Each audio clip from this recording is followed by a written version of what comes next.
Previously on Junior Adventurers League. During their first summer in the JRAL, our adolescent heroes assisted Professor Figment in the stealing of a holy avenger, actually a lich's phylactery, from the clutches of the Steel Sistren. Through a series of wacky misadventures involving a fake circus and a wild baboon, they managed to distract the paladins long enough for the professor to steal the artifact. Now, the very next summer, our adolescent heroes are paired once again with Professor Figment. They gather in the Gygaxian School of Future Adventurers, uncertain what escapades or heists their mysterious professor might have planned for them this week. The adventure begins on the 15th of Summershine, year 558 of Kairosha's Fourth Age. This is episode 10, Now You Don't. Welcome, everybody, to the next episode of Junior Adventurers League, a D&D 5th edition actual play brought to you by the creators and cast of Experience Points. In Junior Adventurers League, our heroes are students at the Gygaxian School of Future Adventurers, a fantasy boarding school that teaches children everything they need to know about exploring dungeons and slaying dragons.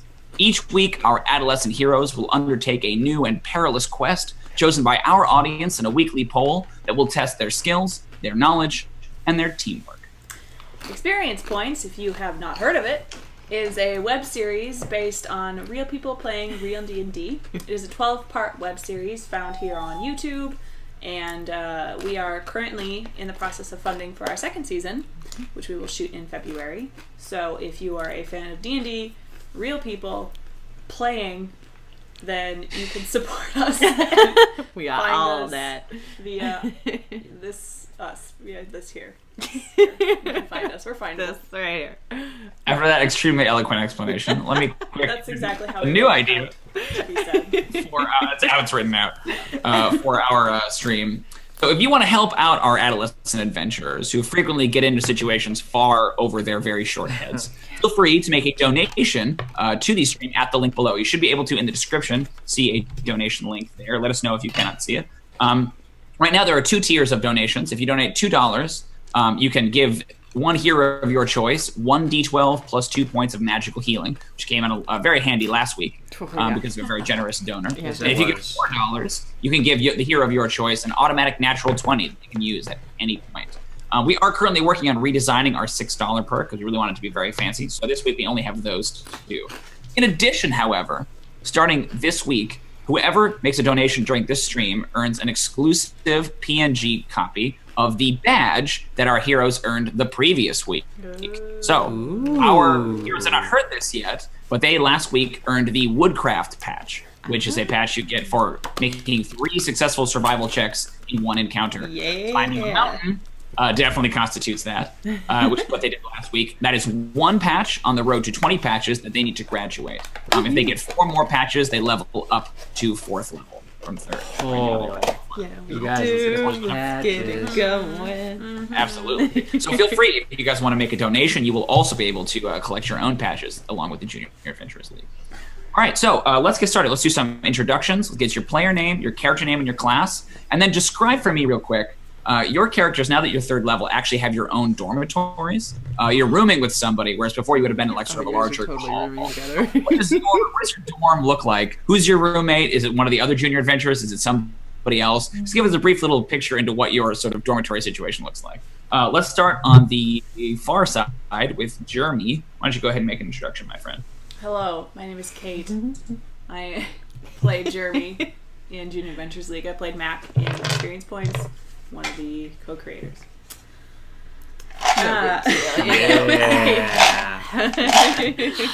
9-year-old bard, and I look kind of like a blonde Merida. And You're a halfling, right? Yes, halfling. Cool.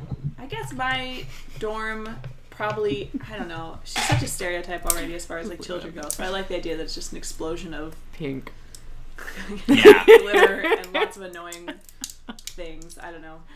If you had stickers, I feel like you would be the kind of kid that put a bunch of stickers up on the wall that then you can't get off the wall like 8 years later when you don't want stickers anymore. Yeah, right? all those like the stars you put in your ceiling and and, like so many like pinwheel things, just like anything free you would get at a fair or circus. I have bunched up everywhere. I never use Gotcha. Yeah. That's perfect. All right, who's next? I'm next. You're next. Right? Yes, you are. That's how we usually do it. We usually just go right down the line. Yeah. I play Theodûir, and he is a high elf sorcerer, level 3, and I think that my roommate, maybe it is Moss. I guess we haven't talked about this at all because this question is broached. But I feel like you guys. If it is Moss, I think it's because it was somehow forced upon us. Like, someone forced it to us. I don't know. Honestly, I'm betting your dad probably paid for your own room. Oh yeah. Oh, that's smart too. Maybe I don't have anyone in my Yeah, room. that's what I mean. I'm betting he bought out a full thing. And I have an imaginary roommate. His name is Your butler. It's one of the ghosts. You have a butler. Oh my god, yes! He lives in the closet. Butler Regmalford. That's his name. His first Butler name's actually Malfoy. Butler. Let me get that down real quick. Reg Malford. Regmalford. Red. Rugger. Rugger. All right, Reg Malfoy. Okay, you have a butler. Very on site. He doesn't treat him well. You could probably imagine. I understand. You're kind of like evil little Bruce Wayne, right? Like you just treat your poor Alfred terribly, right? Like. But as far as decorations, it's probably decked out with like family heirloom stuff, like the crests. The crest is everywhere. Like painted on the over, his bed. There's like huge mirror in the corner. I'm imagining. There's like next to the ottoman and the wardrobe. There's a huge, glorious mirror with. I feel like there's like a vanity with like hair oil and stuff, right? Like to make sure so it can stay slicked back and also just stay back. Also, right? Yeah. Don't want to get in your face. That's important. You can't, and it can't get. That sounds great. You have to have line of sight for your victims. So, Yeah, that's Theodûir. Who do we have next? Theodûir. Hey guys, my name's Heather. I play Valqwyn Crozera. She is a half elf, half drow, technically fighter. She's also the oldest of the group. She's 14 now. And I believe her roommate is this like kind of angsty gothic, just like elf wizard. Gotcha. Yeah. Okay. She's just like probably she's kind of forced into that. She would be a tiefling. She would be a tiefling. I love that. Yeah. Yeah. So they like get along really well, but there's like a darkness in her roommate, and she's like, I respect that, but I'm not gonna mess with it. Yeah, because you're so cheerful and bubbly, and she's so like dark and depressed. Exactly. Yeah. I dig it. Yeah, definitely Marceline sort of feel. Yep. And I feel like Jrmi like pops in our door every now and then, just be like, hey guys, what's up? Yeah. Too much just to the point where she's like, she tries it one more time, and firebolt's like coming out that door. That's awesome. All right, cool. That's Val. And who do we have last? Last, but certainly not least, we have Moss. Moss is a dwarven druid. What else am I? Your dormitory. What does it look like? Level 3 in my dormitory. I'm assuming that Moss didn't bother decorating. His bed is probably, it's just literally a cot on the floor because like he kept ruining whatever thing that they did have. Like, so it's just a cot on the floor, and like emanating from the cot, it's just like not decay, but just earth, just like moss and mushrooms and just and tucked away in the corner, and it just slowly seeping out, like crawling up the wall, crawling up the walls. Totally. And I'm betting my roommate is just like a pretty like probably part of the Fighters Guild or something like that. Not regimented, but like just an everyman. He's always he's probably just like, Moss, do you mind just very politely, like once a week, he reminds you, like, do you mind cleaning up a little bit? And I'm betting Theodûir probably made fun of him, and so because Moss and Theodûir are friends, I'm betting Moss is like one of the only people that Moss just like treats like he is treated usually. He's like, this guy's such a jerk. Right. And he's just like so mild-mannered. He's just like, okay, so you exhibit the behavior that you're shown by Theodûir, right? Yeah. So it's just like this really bizarre relationship with my roommate because Theodûir said something to him. But he's just like, and he's pretty tidy. So basically, it's just it's my room. There's like clearly a line, and then like the dirt like will start to slowly creep over that line every once like in a while. sweep it back. Sweeping it back over there. There's He never complains, there's a pile he's of just- rocks in one corner. I think it's Right. All those, Ridiculous. like, friends you talk Chad to. is saying a pile of pet rocks. Yeah, it's true. Yeah, for sure. Didn't you All get right, extra cool. quartz too in the last one? That's gotta be in that pile. Yeah. You did get some quartz. Yeah, you got some shinies. probably All right, for so each let's adventure I jump right choose which rock to take. Oh, I gotta bring him, obviously. Right. Timothy, do you know of a professor's dormitory and what it's like in there? Do I know what about a professor's dormitory? Oh, you want me to say? I'm trying to think. So let's say, actually, we're about to discover what a professor's dormitory looks like in this very adventure. Believe it or not. What? So perfect. How scandalous. That was awesome. So let's jump right in. So you guys are actually starting, as opposed to being out on the case right now, you're actually starting in the Gygaxian School of Future Adventurers. If you remember from the Lost episode, which we shall not discuss any further, save to say that the Chimera was a big problem. There was we discussed basically the origin of the school and kind of how it works. It was once a dungeon that was cleared out by the original adventuring party that founded the school, but only about half of it was cleared out. There are still several layers of the dungeon below that haven't successfully been cleared out yet. So the school is built in the upper layers of the dungeon, and then below that, there's still monsters and traps and things. So you guys are currently in the school, and everything has a very, like, you know, sort of evil dungeon motif. There's lots of portcullises that look like grinning mouths and skulls and stuff like that. They haven't really redecorated the original dungeon's design. But you guys are walking down the hallway in the sort of faculty wing, which is an area you guys don't normally go into unless you're in trouble. And you are being accompanied by Professor Figment. So if you remember correctly, Professor Figment is a female gnomish instructor. She's got kind of like a shock of white hair, sort of like a Madame Hooch style haircut from Harry Potter, and wearing like all leather armor that's all black and oiled and like sort of midnight. And her skin is kind of dark because she's a gnome. She doesn't appear to be carrying any weapons of any kind, but you obviously looks like some sort of dangerous customer. You guys are following behind her. You were just put in her care maybe about 10 minutes earlier. Maybe she was ambushed in like the teacher's lounge or something, and she seems pretty surprised that she has you guys this week. You know that you kind of get traded around between the various different professors, and it's pretty clear to you, although she didn't say as much, that she did not expect to have to entertain the Junior Adventurers League this week. So she's a little bit like not quite, well, we'll head back to my office, and then we will try to discuss what sort of a thing we could steal. Yes. Professor Figment is the teacher who teaches, what is it called? Fine motor skills and their unlawful application, I believe is the name. Yeah. Of course. So you guys are walking down this hallway, and it's got the sort of domed arches and the portcullises that lead into other chambers. And there's a big shaggy rug on the floor. And right in the middle of the hallway, Professor Figment, who's in front of you guys, kind of stops and thumps her boot against the floor a couple times. Doesn't seem very pleased with the sound. Kind of sighs. Oh, it's moved again. She looks down at the rug and starts looking around. Could you help me look for something? Junior Adventurers, just thump your foot against the ground on this rug and see if you can find something. Let me know if you hear something that doesn't sound right, like a hollow sound. Can you guys give me perception checks, please? I got an 11. 11. No. 8. I didn't find anything. 3. A 3. Have something Yeah. good, Theodûir. Okay. Perception? Perception. 11.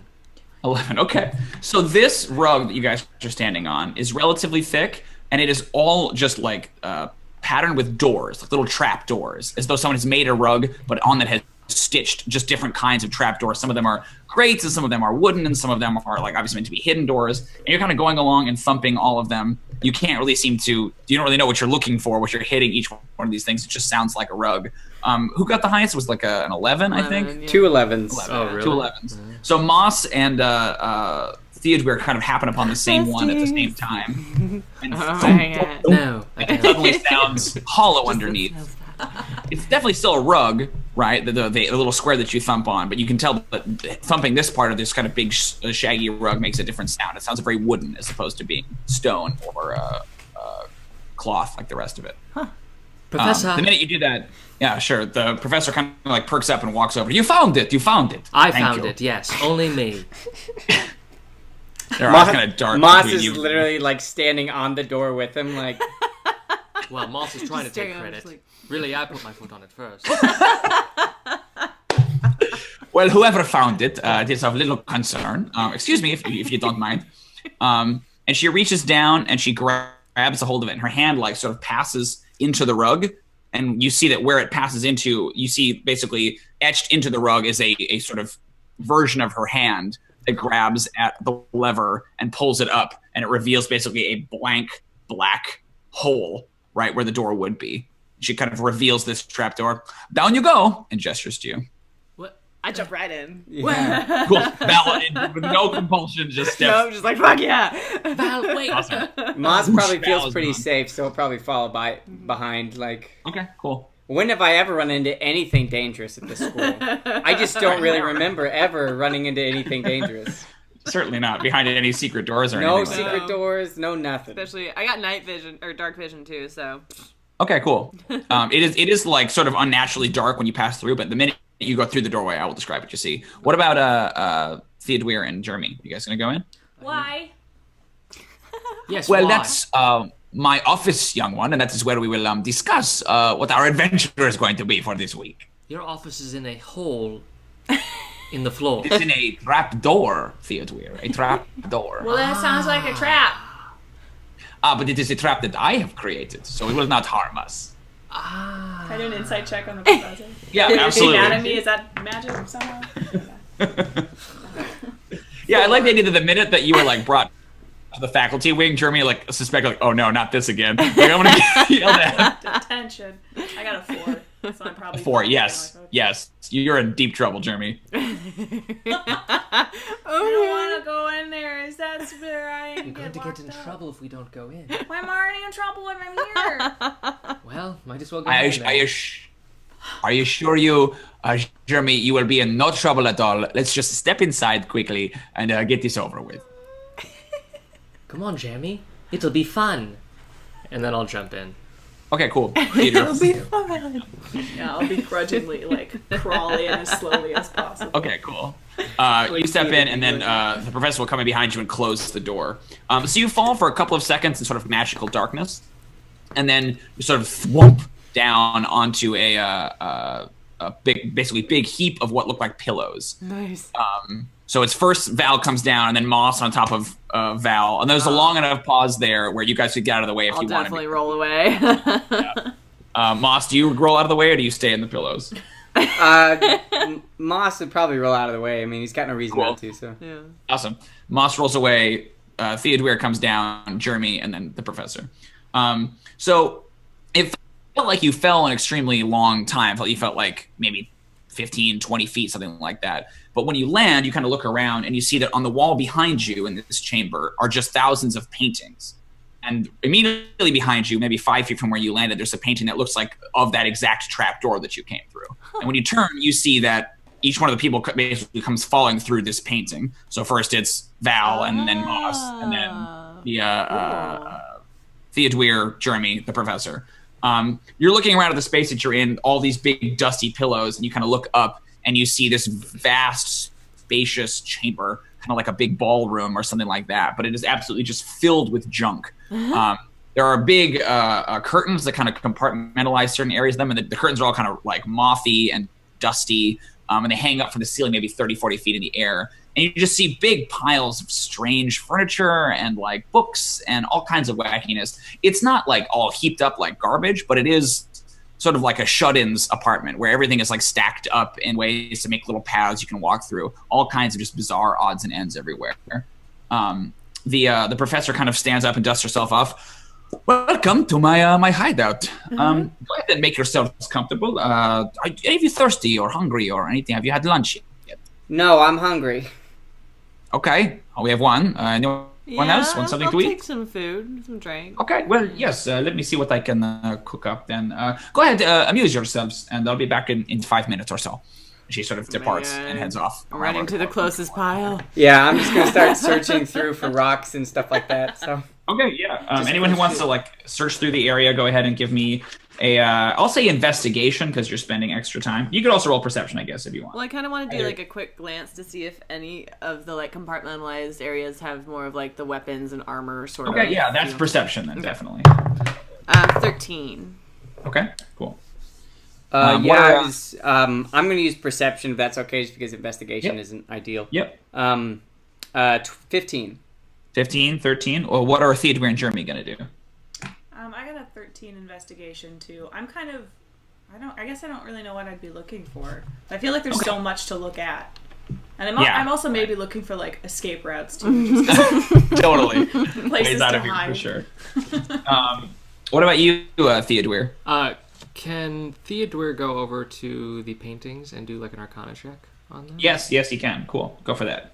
Awesome. Let's just go in order of rolls. So Val, Moss, Jrmi, and Theo. Okay, so Val, you got a 13 on your perception. You're looking for sort of an armory, right? Weapons and armor and that kind of. You do sort of like moving through some curtains, moving around these little paths, little goat paths through all the junk. You find an area that looks sort of like that. If it is an armory, it's very unofficially an armory. There's a bunch of other things in this area that aren't necessarily weapons and armor. But you see a couple of big suits of armor that are racked up, and a couple of like, you know how you see katanas are sometimes stored in those cases where it's like the 3 swords. You see a couple of those in that area, so you're kind of examining around.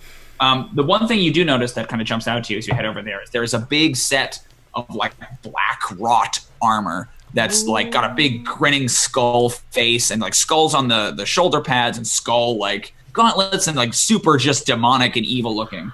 And when you walk over and you kind of round the corner and see it, it sort of stops and looks towards you and then raises a hand at you. Awesome. You're kind of standing there staring at it. What do you want to do? I want to give him a high five. Yeah, cool. If you go over there, he'll stick out his hand. Like, give me a dexterity check. Anyway, what was the question? Can you give me a dexterity check real quick? Yeah. I'm gonna like throw him back. Oh yeah, mod 20. Okay, cool. You see he tries to like move his hand out of the way when you do the high, like a download too slow situation, but you're way faster than him because he's a piece of armor. So you ping onto his gauntlet. He kind of looks at the gauntlet and looks at you and nods impressed. Awesome. So Moss, what are you looking for in particular? I'm looking for like basically any rocks or anything growing. Like he's probably looking for like new like species of mushrooms to like. He's really into mushrooms and just growing shit.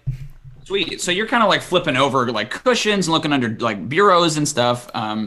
Again, all kinds of things, you know, skulls and cases and all kinds of strange specimen. The one thing that you notice, you're like looking under an ottoman. You shift it to the side and you hear a sound. And you see slithering out from underneath this bureau is this huge, like, you know, its head is maybe like this big, like albino python. So it's all white and its eyes are bloodshot red and it's sticking its tongue out and it kind of like starts to curl around your legs in of a sinuous way. Okay. It just keeps coming out. You're not 100% sure how long it is. But it's just, yeah. So it's curling around my legs. Should I sense motive or animal handling that? I would say animal handling. Yeah, sure. I'll animal handling this thing just to see if it's about to eat me. Gotcha. And if not, to have a really great time with a giant snake. Totally. 11. Okay. You don't think that it's going to eat you. It seems like it's big, but it's definitely not big enough to swallow an entire, you know, even juvenile dwarf. Yeah. But the fact that it's moving in this way, you know that big snakes like this tend to spend most of their time in torpor, like asleep. So it's probably looking for some kind of food, and it's kind of investigating you to see if you might have any food. So it's like coming up and wrapping around your leg and like starting to like nip into your bag and looking around. Yeah, I might produce like some of that, like the crappy rations they give us, like whatever we have of the meat or whatever. Sure, okay. I'll probably snag that out and be like, "Oh, snake!" And it'll sort of flick its tongue out a little bit and like take some of the food and start to swallow it down its long neck. But as it does that, it just like keeps wrapping up around you. So by the time we cut out of the scene, you're basically like completely encased, partially constricted by this giant albino python. This is a cool way to die. Right, absolutely. All right, so Jrmi, you are looking for an escape route or somewhere to hide. What'd you get on your investigation again? 13. 13. Okay. Yeah, you find a handful of different areas. You open up a wooden chest at one point, thinking maybe you could hide in there, and it is filled to the brim with shrunken heads. Like those little like voodoo heads, just and you like slam it close. Really, oh god. But you do find basically a huge big wardrobe, sort of a language in the wardrobe style. God, we're gonna it's go like, to Narnia. like 9 feet tall, and you can like grab one of the lower handles and pull it open, and it is just filled as far back as you can see with all kinds of different outlandish costumes. You know what I mean? You see like priest vestments, and you see all these different things. Most of them are designed for small-sized people, so they'd be a little big on you, but they would fit you much better than if they were for normal size. Suddenly I get very distracted with trying to find an escape route, and I instead try on everything that Especially I the can. Okay, cool. ones. So you're pulling all the stuff down and putting on the various costumes and stuff. Putting on mom's shoes and her lipstick. And Yeah, I like the idea that it's like just this like crazy assortment of clothes. Like it doesn't even make sense what he's wearing. No, none of it works together. Like you have like one of those big Shakespeare collars, right? And then like a Pope hat. It's a bunch of weird. Fur coat underneath it. Just wackiness. Awesome. Theodûir, you were doing Arcana on those paintings, right? What'd you get? Yes, I got a 16.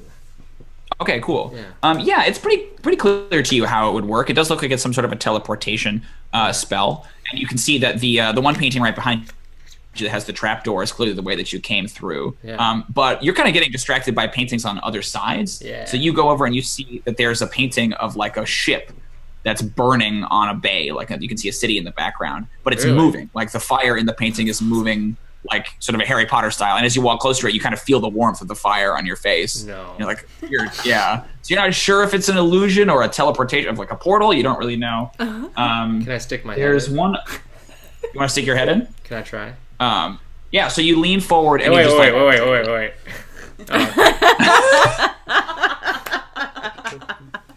So for those of you who don't know, Cody, we used to play a wizard in one of my campaigns, and he that wizard lost his arm when he stuck it into a sphere of annihilation without really checking it out properly. Yeah. This time he was about to stick his head into the space.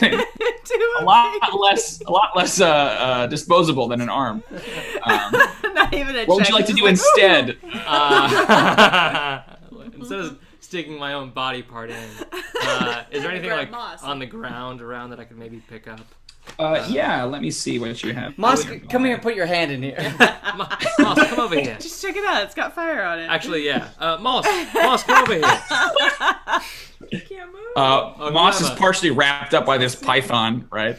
If you want to, though, you can waddle over there. He's probably like he's probably just like humming to himself, like not even paying attention, just like patting a snake, like As it's just like curling all over. Yeah, right, all around you. Jrmi. Moss seems pretty busy, Theodûir. Jrmi. Wow, look at you. Don't you look just strong and special? I found all these things and they fit me so well, and I can wear anything. It's magic. Really? Yeah. You do look like you can do anything. Come this way. Come look at this. Okay. You see this? Do you feel that? Feel that warmth? Yeah, you walk over to the painting, you can feel the heat Wearing coming like off of it. 200 Yeah. layers. It's very hot. Let's see. Let's just take this coat. Can I take this hat? Can I take this I hat? don't care. It's not mine. Thank you. And I'm gonna take off her hat and try to like stick it in. I like that I needed to be involved so that you can find something to think. So you take the hat and you kind of start to press it up against the painting like you're going to try to pass it through. And the painting is here, the hat comes in, and it starts to like crumple and fold up against the painting like the painting is obviously solid. And you think for a second like, okay, nothing. And then the hat starts to smolder and it starts to burn. And suddenly you're holding like a burning Pope's hat. What do you want to do with it, Theodûir? I'm sorry. He's still holding on. Well, I'll just drop it on the ground and then Okay. I'll put it out, I guess. I'll stomp it So out. yeah, you drop it on the ground, and it then instantly occurs to you that this place is clearly a powder keg. Like it's dusty and covered in paper and rugs and things. So you drop it, and it starts to like you start stomping on it, but the like embers go everywhere and start to like light pieces of paper and books around you. And so like you thought you had it contained, and now it's starting to grow. I will need some kind of a physical check, presumably strength or dexterity, to try to start to put this fire out. Jrmi, you're also right there. Do you want to do anything? Yeah, I'll try and help. I guess I've got so Okay, many cool. clothes on, I'll just... They're peeling off layers, yeah, and throwing them on the fire. Cool. Yeah, strength or dexterity, you guys. You can choose which one you like. God, I guess dexterity for me. Yeah. Like Okay. a saving throw, is that what you're saying? Just a check, a straight check. At 12 dexterity. Oh, God. Oh no! Yeah, not good. I got a 5. Okay, so Jrmi, you managed to smother about half of it, but Theodûir is just like not under control of his half. Are you like stomping on it? Like, what are you trying to do, Theodûir? I must be like, or else I'm kind of afraid of like what I'm doing. Yeah. Oh God, the fire! You know, it's like it's getting everywhere. And He's probably calling for your butler right now. Yeah, what did I? Reg, get in here! Reg Nalford. Is it Nalford?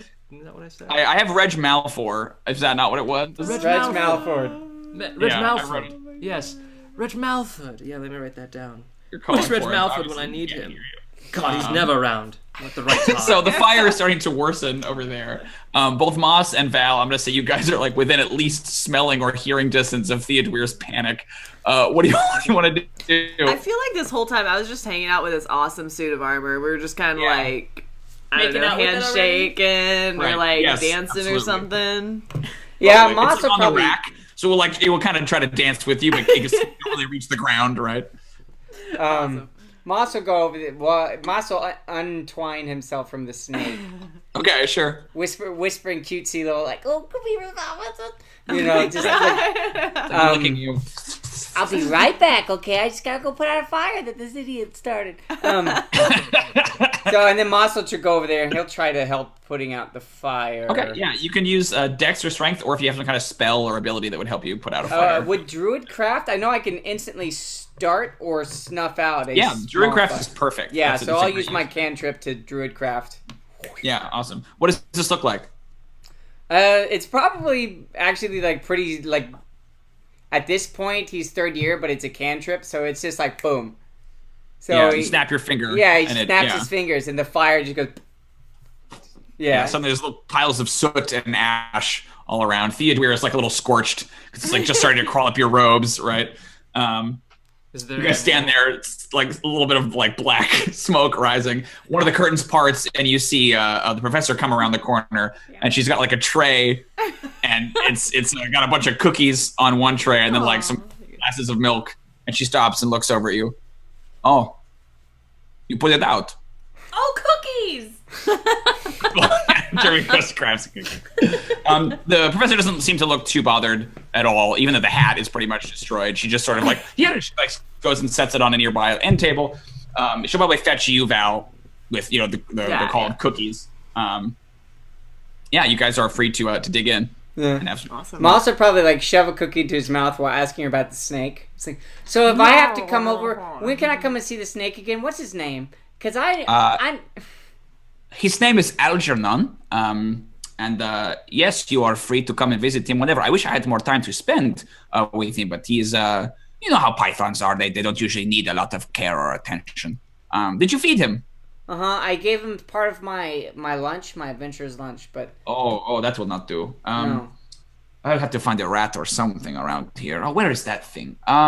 She goes over and she grabs. Yes, go ahead, Val. I want to know what the suit of armor's name is. Oh, this suit of armor. He's cool. We were dancing together. We got like a little handshake going on. Well, you know what, Valqwyn, I have not named him per se, but if you wished to name him, then I will allow you, or it, or her. I do not know. I didn't ask. It wouldn't talk to me. you I would was like- trying. I do not think they have the ability to speak, but if you wish to give it a name, then you feel free. I did not realize that it was animate, actually. Well, Indeed. maybe it's just a drow thing. It very well could be that. Maybe it's So your I new had spell. Maybe because you can do Could magic. be my new spell. I can do magic now. See? Drows. That's certainly what it is. Uh-huh. I think everyone, like, Moss said it sincerely, but he also knows that the joke is there. Like, everyone's like, no. Yeah, magic. So the professor will go over and pick up like a what looks like a little toy Jack in the Box off one of the desks, and she'll, one moment please, and she'll cranks it for a bit, and when she gets to the end, banana, it springs, and a rat leaps out, and the rat kind of like scurries around a little bit and starts to run away, and then the python just strikes and grabs it and starts to swallow the Jrmi rat. is screaming. Moss is cheering, like, yay! Way too many scares just happened in short succession. I can't Even the cookies don't help. Like you screaming like cookie bits are flying out of your mouth, right? Choking on cookie bit. Ridiculous. The professor like, oh, what was I thinking? Of course, doesn't realize how traumatic this would be, and like comes over and tries to like pat you and make sure you're okay. He's fine. It's not a real rat. It was just created in that moment only to die. It's fine. It's fine. She's like trying to comfort you. What if I'm like a rat to somebody? Oh my god. Go say hi to my friendly suit of armor. I'm still trying to come up with a name for him. What about Rugger? It's not gonna be Rugger. I was thinking Demonique, but we'll see. Ooh, Demonique. Demonique, awesome. Right? Yeah, it's gonna be Demonique. Go see Demonique. That's beautiful. I have thought of what we are going to do today. Until I think of something better to do. So we are going to practice our thieving skills. I don't know if I have had any of you in any of my classes, so this seems like a good opportunity to get some of our basics achieved in the basic 101 entry-level roguery. So if you come over with me to the training area, we can get you started on your exercises. Please have as many cookies or milk as you want. And she will sort of start like winding her way through the junk. Do you guys want to follow? Yeah, definitely grab a bunch of cookies. Yeah, and, like, Moss grabs like 2 things of milk and like as many cookies as you can. Like whatever section of cookies Moss grabs from though, like all the rest of them, everyone just looks at it like, oh no. Oh, I want those cookies. Yeah, they're smeared with mud and gross snake slime. Awesome. So she will lead you through this area. Behind the next curtain, you see what appears to be a small obstacle course, including balance beams, standing posts, and a few devices and contraptions that you can't quite fathom. There are a few of these posts that seem to be ringed from the top to the bottom with padlocks, and one post that's covered from the top to the bottom with like coin purses and rings of keys. Cool. Right in the middle of it all, there's like a sort of a big padded, like almost throne-like chair. And the professor will set down the tray of cookies and then go and sit in the chair, kind of fold her hands together. Well, this is the obstacle course, the training area for my new recruits. Actually, quick, give me a perception check, you guys, as she sits down. You can learn a little more about the area. 13. 9. Cool. 14. 9. 16. Cool. Awesome. So the 13, the 16, and was it a 14? Yes. Cool. You guys get a good view of the area. As I said, there's 3 different areas. There's like the obstacle course that kind of runs all the way around. There's a balance beam, there's a somersaulting portion, a climbing wall, and a maze of wires you have to like dodge through. Awesome. Then there are 2 areas, one that has that post with a bunch of different locks on it, all over, of all different kinds of shapes and sizes. Opposite from that, there's a post that has a bunch of different money pouches and rings with keys all over it. And then behind the throne, like in a big display case back behind the professor, you actually see, the 3 of you, that there is this huge, glistening long sword that's like set in a place of obvious prominence. And it's got like a couple of jewels in the hilt, and you instantly recognize it as the Holy Avenger that you guys stole. Kind of like placed in a position of prominence up behind her chair. The professor doesn't really seem to notice that, or that you have noticed it, and just kind of going into her spiel, and she's explaining, so we can go through the obstacle course over here, and she's like explaining all the different parts of it. And you can test your luck with your thieves tools here with the open lock test, or you might try your sleight of hand, see how quietly you can pull some of these items off without my hearing you. So yeah, she basically asks you guys to choose your poison, which one of these tests you want to undergo. You want to do the obstacle course? Obstacle course, cool. We have Val for obstacle course. What does Moss want to do? Oh boy. Yeah. I think Moss would be like, I'll try the keys. I'll try to get that silent stuff. Okay, cool. You want the sleight of hand? Yeah. Cool, sleight of hand. What about Jrmi?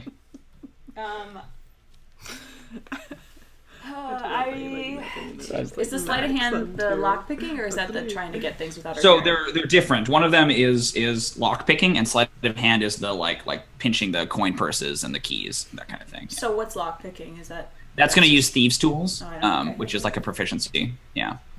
Here's the thing: none of you guys are rogues, so like none of you are going to be very good at any of these. Yeah, that's the point, right? You're learning new skills. I will also try the sleight of hand. This time. Okay. Yeah. Sounds good. And Theodûir, what do you want to try? So, Okay, is there the thieves tools one? Is that like just dexterity straight? Yeah, it's gonna be dexterity, but she'll give you a set of thieves tools. So if you were proficient with thieves tools, then that would help you. But I don't think any of you are, because none of you are rogues. Definitely not. So it would just be my straight up dexterity. Mm-hmm. Yeah. Is there a stealth based one? There is not here. No. Okay. But you can talk to her about that, about stealth, if you want. Well, what are you doing, Jrmi? I'm gonna try and take things from the shelf without her hearing. I already did that one. Well, Well, then I'm I'm not gonna doing do it. the lock picking one. What? You are gonna do that one, Jrmi? You guys can both do the same one. Oh, okay. So you're doing lock picking. Yeah. You're doing Cool. the obstacle course. I am doing the obstacle course. You're doing I'm keys. gonna be quiet. to try to take a keys without hearing. Uh-huh. Do you want help, Jrmi? Yeah. All right, I'll help. Do you want to Jrmi. wear one of my hats that I just got that she gave me? Probably. No, I don't. Probably. No, I don't. Fuck your ass. I love the idea that you have like 4 hats just like stacked Yeah, on top way of each too other. many hats on. I'll probably at some point be like, can I have these? Yes, of course, my dear. Thanks. What do you want to do? What's it going to be, Theodûir? You're going to help out Jrmi? Yeah, I'll help out Jrmi. Yeah. Okay, cool. So, 4 glory Val, dresses. the professor will basically explain to you the different parts of the obstacle course and say, would you like to try to do a silent run or a speed run? I'm gonna go with speed run. Very good. Then you will need to do this and this, and this. She explains all the different parts of it. So I will need you to give me I almost gave you the DC, a dexterity acrobatics check. Okay. 16. 16. Oh, that's perfect. Awesome. So the different parts of it, you have a balance beam, you have an area where you have to somersault 3 or 4 times. There's a climbing wall you have to scramble up, and then there's like a maze of wires you have to dodge through. Yeah, you complete it with grace. What does this look like? How is Valqwyn doing Oh, this? there's so many like good slow-mo moves. I feel like she Yeah, kind of right. like shows off a little bit on the balance beam, just somersaults and like a flourish at the end. And Right, she'll there's just lots of kinda, like extra unnecessary. Oh yeah, flip. yeah. The scimitar cool. she'll just like whip out. She has a weapon mod for him, so she'll just like have him appear at one point and just like flail him Yeah. and then have him disappear. Disappear. That's rad. No. And then it's gonna be like a slow-mo kind of like jump and look behind up to the climbing wall and then scramble across it. Another Cool. flourish end. What was the last bit? The last one is like the wires you have to like dodge through. Like, you know, those like Oh, laser, okay, yeah. like Ooh. infiltration things. It's one of those with these moving wires. Damn, that one's tough. Alright, so yeah, so definitely she just gets through it and then at the end does it some other like really unnecessary flourish. Yeah, right. And It's a lands ridiculous through. backflip. Yeah. Yeah. And your hair like twirls around your head. Yep. And then landing like on the one knee. Yes, of course. And the superhero landing. Yeah. She's just like enraptured and then like, I can't. How have you not come to any of my courses, Valqwyn? This is a travesty. Yeah, she's very, very enthusiastic. Maybe about next year, it. Glitch. Maybe next year. Indeed. All right, so then Moss, you're going to do the sleight of hand. You're going to try to steal some of the keys. Yeah, keys, coin purses. I don't think he's that into it. He's like, this is what we're doing, okay. Yeah, follow that. So she has a little timepiece that she'll take out, and she'll basically click it. And the question is to see how many of these things you can steal in a certain amount of time, like a minute's time. And anytime she hears it, you basically lose a point. Okay. Go for it. Give me a dexterity sleight of hand check, please. Yeah! That one, baby! Oh. Okay, so to me it seems like you like knocked the whole thing over or something like that, It's right? just Like, it's probably on a pedestal, so there's like 2 stairs, and he watches Val, and he's just like, okay. And he like just takes the first step, his foot slips, face first, and then crash. yeah. Coins go everywhere, keys go everywhere. It like knocks over another bureau, which opens and doves come flying out of that. Just an endless stream of doves, like just sheer insane pandemonium. And she just sits there and stares, and like the clock is like still going. Moss will like stand up after like trying to like adjust himself from it. It's like look at her, it's like, how did I do? She couldn't stops it. Needs improvement. She writes down. I also like the idea that like while she's like writing, you'd be trying to steal stuff off the ground. To see, like, Yeah, right, like, oh, I did it. still do it. And loudly falling too. out Like, of there. Yeah, it's still very like scraping the keys. I was like, no, it's all the coins on the ground. It's like, Yeah, ridiculous. All right, Jrmi, you're gonna do some locks. Is that correct? How were you gonna help out, Theodûir? What were you gonna do? that was the best possible. I don't know. I guess Perfect. maybe. Maybe we could try and race each other. Or Yeah, something. maybe. Yeah. Okay. Maybe we could do that. Lockpicking? Can we Yeah, like? I mean, yeah, you could do any of the other ones they've done before too, Theo. Don't feel like you can't do it because somebody else has already. You tried. probably Well, maybe can't you do mine until it's picked Just up. let it hand anymore because Yeah, that's not that kind of one. I'm still standing at the end of the obstacle course, just like, yeah. just different poses, Take a like the end of like a Overwatch or something when you've like won a match, you just like there posing, cool thing. Maybe I'll switch to the obstacle course and I'll do the stealth version. Okay, cool. Yeah, try to do a stealth run. All right. So let's do Jrmi first then. Jrmi, can I get your open lock check? This is just going to be a dexterity. Okay. Go for it. 17. Ooh, wow! Look at you. So they give you she gives you the thieves tools. They're just kind of like a basic set, and they're basically 12 rings with 12 locks on them. And each one is like basically progressively easier. You actually make it through all 12 of the rings. Nice.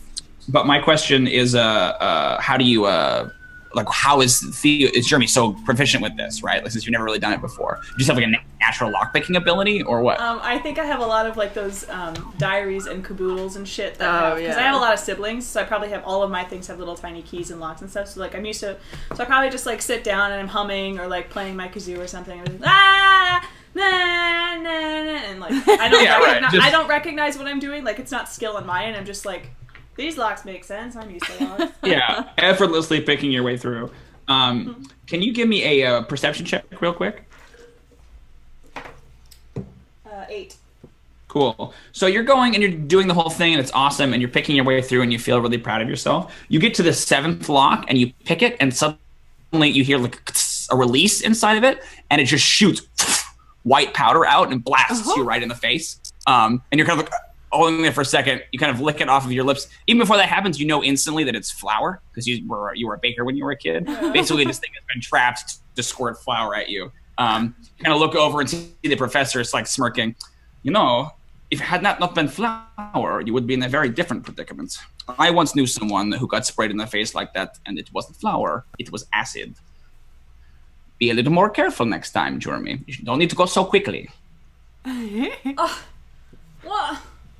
And you're like all like head to shoulders just white like a ghost. Right? I like whine out some complaints, but none of them are really. All your nice hats. All my very nice hats. Did your face come off? What? Not entirely, unfortunately. He mostly wears. Well, she mostly wears an illusionary mask these days to But hide she's it. still rogue. The last time I saw her, yes. She kind of looks off, and there's like a moment. Theodûir, let's see your stealth check. Whoa. Interesting. All right. Oh no. Oh, come on. Don't fall. Come on, Theodûir. That's not bad. It's good. 15. Yeah. Okay, cool. So you. That was exactly what I wanted, actually. I was like, I hope he does really terrible. well.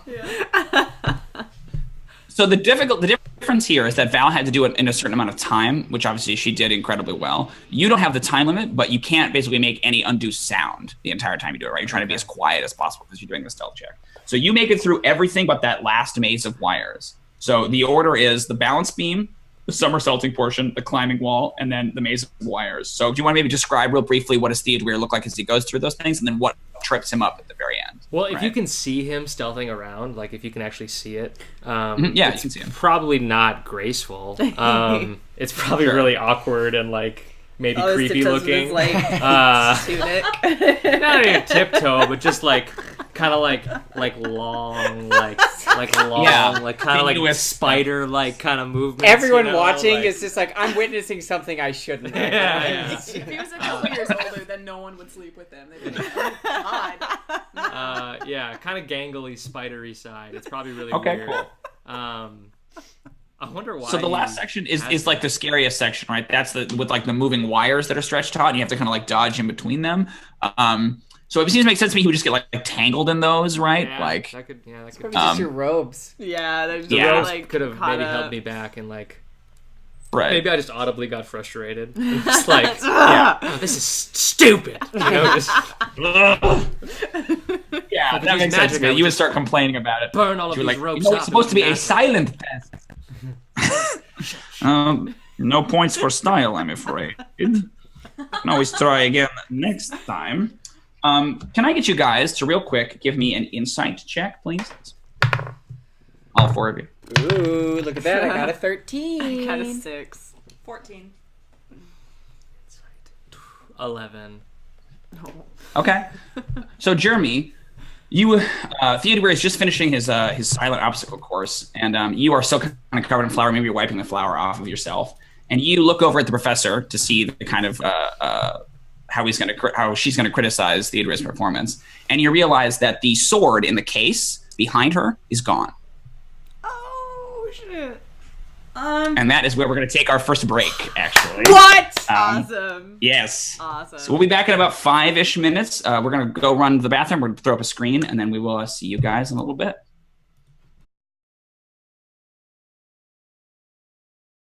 We are back after a very inappropriate conversation that we just had that you don't get to.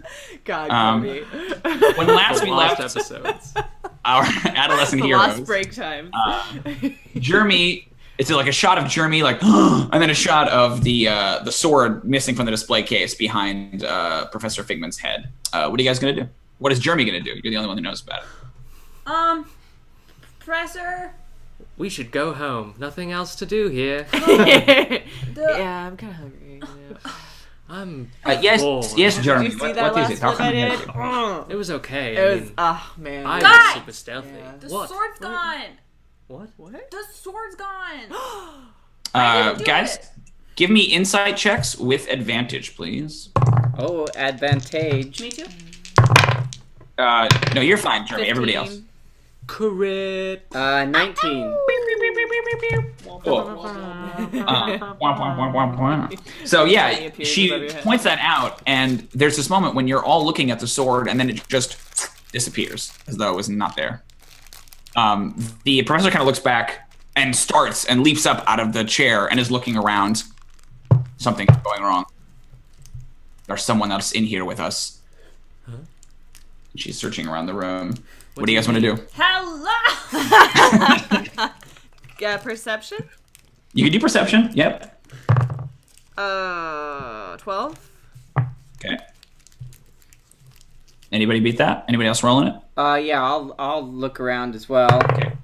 I did. Oh, my scimitars are definitely out, by the way. Moss is probably like looking around, just going, "Lock the gates! Don't let anyone through!" Just whatever he's, It's like pointing at no one. Yeah. And then just, whatever he's seen, like, you know, his family do when something's gone wrong Yeah. in the mind or something like that. He's just like screaming all that stuff, like, "Ah!" right. Hide the gold. The dragons here. Yeah. What about Theodûir and Jrmi? Did you guys roll perception? I have a question. Yes. Just to clarify, so we saw it disappear, is what you're saying? Yeah.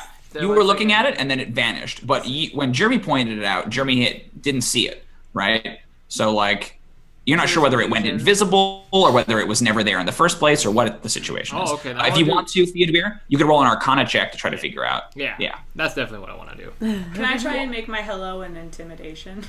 Yeah, okay. Sure. It's 13. Okay. I have a You do 16. not receive a reply, so you're not sure how intimidating it was. I assume they're just so terrified. They're Pretty scared. Yeah, that's the other option, is that they're frightened into speaking. Look for P on the phone. How'd you do on your Arcana? Gotcha. I got a 16. Okay. Yeah, you know exactly what that was. That sword was an illusion. And basically, through your insight, you were able to pierce that illusion. Whether that means that the sword was always an illusion or whether it had been replaced with an illusion, you don't know, right? But the sword that you saw was an illusion. The sword I just saw was an illusion. Yeah, the sword you just saw was an illusion. So that's you not kind of necessarily the sword I penetrate. saw like before. Exactly. Got you. But no one seems to be able to detect them. I'm going to roll for the professor. Yeah, she's sort of paranoid and looking around, but no one knows where we are. No one knows where this is. Well, almost no one. Bum, bum, Speak, bum. Professor, speak. What do you mean, Professor? Almost. We were told very strictly when we joined the Gygaxian School of Future Adventurers not to discuss our pasts in depth with these students. So I am loath to go much further, but you, junior adventurers, may be the only thing that stops that lich's phylactery from escaping here, so I'm going to tell you something I shouldn't. When I was young, I was part of a thieves guild called the Masquerades. Oh, fuck Big surprise. Oh, yeah. I had to get out of this thieves guild because of certain personal matters, but they never forgave me. Everything that I know, they taught me, and they're still at large as far as I know. The trick that I used to make this place was something I learned from them, and that means that they are the only ones who could possibly come in here and find it. They're in here somewhere with us. I don't know why they're after this phylactery, but they're the only people that makes any sense. If that was an illusion, that's exactly in their wheelhouse. Could they have been hired by the paladins that we stole it from? Possibly. You could roll a history check if you want to see if that makes During sense. this time, is the floor stone? The floor is stone. Yep. Could I cast my speak with stone on the floor to see if it's detected anything? Yeah. So here's what I'm going to say. The way that we're going to do speak with stones is that you can cast it on any stone that you want. But I'm going to say that if it's like a cultivated stone, like a brick or something like that, then you're either going to have like a what is this? Is it wisdom based? I want you to make like a spell casting check. Yeah, basically. sure. Yeah, my spells are wisdom. Okay, cool. So it would be proficiency bonus plus your wisdom modifier. You'll still get some information out of it, but basically the idea is that if a stone has been turned into a building material, it's a little less likely to talk to someone, right? Like a natural stone you can commune with better, but like a brick is less true stone anymore. Does that make sense? No, honestly, Moss probably looks for only stone. Like cultivated stuff, he's probably not too terrible. Okay, well, it's masonry then. It's like bricks, right? Yeah. It's flagstones. All right, well, I mean, like if that's all he's got to go on, it's still worth doing it. Yeah. Could I do a quick perception? No, I'd have to talk to the floor because they're the only ones that would really know. Yeah. This. Yeah. Okay. So spellcasting. Yeah, spellcasting. That's really smart. Good use of it. Oh, nat 20! Yeah. Awesome. Okay, cool. So you have to like peel away some rugs because like the whole floor is rugs pretty much. But then once underneath that, you can see there's lots of flagstone down there, and it's the same kind of flagstone that the whole dungeon is made out of. Yeah, you put your hand on the bricks, right? I forget exactly what this. Moss is like face up against the face down. Hey, You, I got some questions. he's talking to the. He's talking to the. Yeah, he's busy. The floor must be stone. No one has spoken with us before. Well, lucky you, I'm here, and it's good to hear your voice. I'm happy getting to use it. And I'm sure no one else hears all this, so it's just him. Just like. So I was wondering, did you detect someone else in here? Because I'd like to know their whereabouts because they're not nice. I'm gonna roll a perception. Nice. There are many rugs covering us, but we hear footprints. And a location. Go west from here to the armor. To the armor?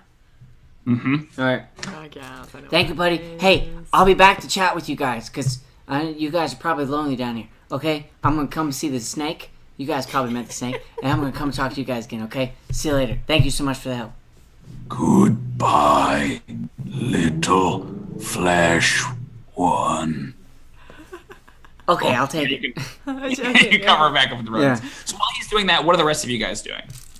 Well, I got a 2 on my history, so Yeah, that makes know, perfect I sense know. to you. It does, yeah. This is what the Steel Sisters would do, right? Would. God, This- those bitches. Yep. What are the other 2 of you guys going to do? Val's convinced of this. I've actually got like a little plan that I wanted to talk to Theodûir about because I wanted to know how your prestidigitation works because I have this dust of sneezing. And I don't know if it's possible for you to like spread it out with your spell or if we figure out where they might be to try and like. What does it do? It makes them sneeze. I don't know. Just have it. So I'm trying to be like, can we get them to sneeze and give up their location, basically? We can try. Maybe I can try to like, I don't know. Is it just dust? Yeah, I don't know how much I have, so I feel like we can't cover an entire area, but if we can figure out kind of where they are, then maybe like, instead of me just like throwing it, if you can like prestidigitate it in like a certain Like spread it out further, like cover a wider area is what you're saying? Yeah. I could maybe try with my Arcana abilities. Bingo bango. That's a great way to do it. Maybe, should we do a perception check to try to locate them? I don't know. Well, did I Moss think tell us at this all? point, Moss like lifts up his Yeah, head. Moss will Yeah. probably lift up, and I think he understands like the severity. He understands what a lich is because he's old enough for that, and so he's just like, "This is bad. I should keep this under wraps." So I think he'll get up and like as quietly as Moss can be, like whisper to the professor and the rest of them. It's just like, "Hey guys, I was just going to tell you that the stones told me that there's someone else in here, and they're over by the armor to the west, and we should go that way in a nonchalant manner and possibly find them." Okay. The professor kind of like nods, like, yes, we'll have to listen to him. We don't have very much time. Quickly, this way. And she'll just like disappear into Oh the. yeah, I definitely run right after her. I'm going right Everyone's for the gonna follow armor. I want to try to stealth though. I'm gonna go fast, but just to fuck it, let's find out. Okay. Who wants to stealth? Mod 20. Yeah. Nice. That's pretty good. Okay, cool. Anyone else want to try to be quiet? Sure, I'll try. 7. Bring it 7. here, guys. Yeah. Oh yeah. 22. Cool. Jrmi, how'd you do? 7. 7. Okay, that was you. That Oh, are you guys Moss? trying to stealth? Yeah. Well, I wanted to run, but I wanted to quietly run. I rolled a 2. I suppose Moss will like, give it a go. Okay, sure. Go for it. He didn't. Cool. So both Val and Theodûir actually managed to be relatively stealthy. Theo, you were just kind of practicing this, so it's still kind of in your head. But it's that awkward, gangly spider movement you were talking about before. Everyone shudders when he's like, "We gotta go." Come on, Gross. quickly. So how do the professor vanishes. Just you no clue where she went. Where did we go? But the other 2 of you, Jrmi and Moss, how do you suck this up? What does this look like? Why are you being so noisy? Everyone probably, these 2 are probably really, really good and fast, and they haven't Yeah. gone in a panic. I was like, wait, no! You're screaming, guys, where'd you go? Yeah. Moss will probably like start like jogging after them, like trying to be stealthy, but like he's still got the residuals from his failed like botched attempts. So like coins or like Yeah. And you're knocking things over on the way. Oh, right? yeah, it's he's just like- in your he's in your just like haste. just trudging like through the. So Absolutely. That's perfect. So you guys come over to the area where the armor is, a sort of little mini armory that's set up. And you see that the professor is kind of standing stock still in the middle of it, like looking around as though she's like trying to sense something. Demonique, where are you?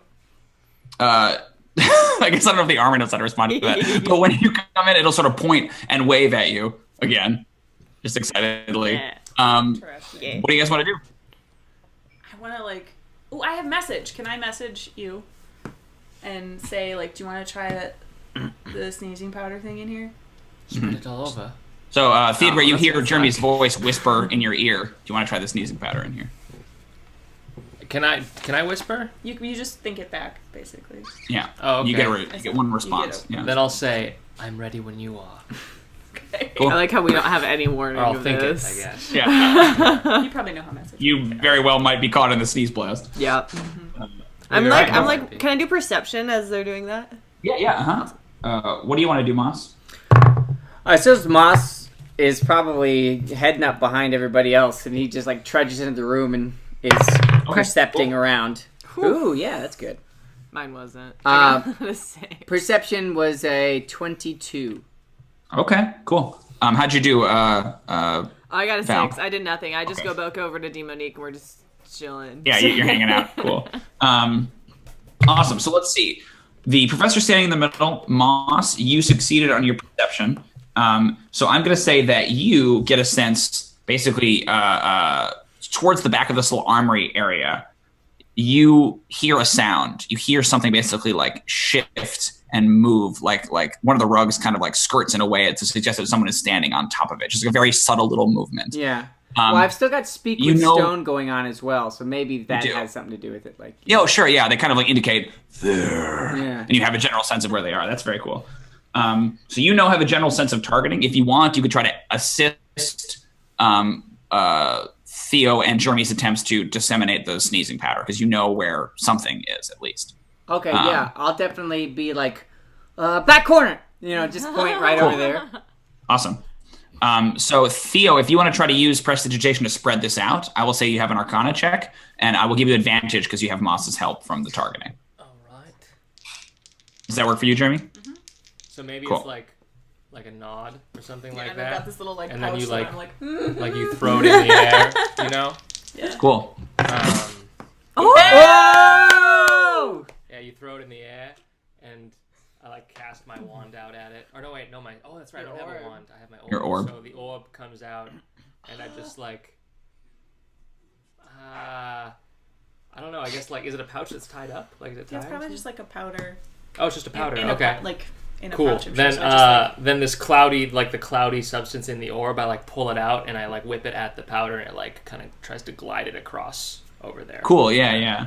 It sort of spreads out and starts to like descend in this kind of sparkly, magical way down over that area, like kind of centered where you pointed, Moss.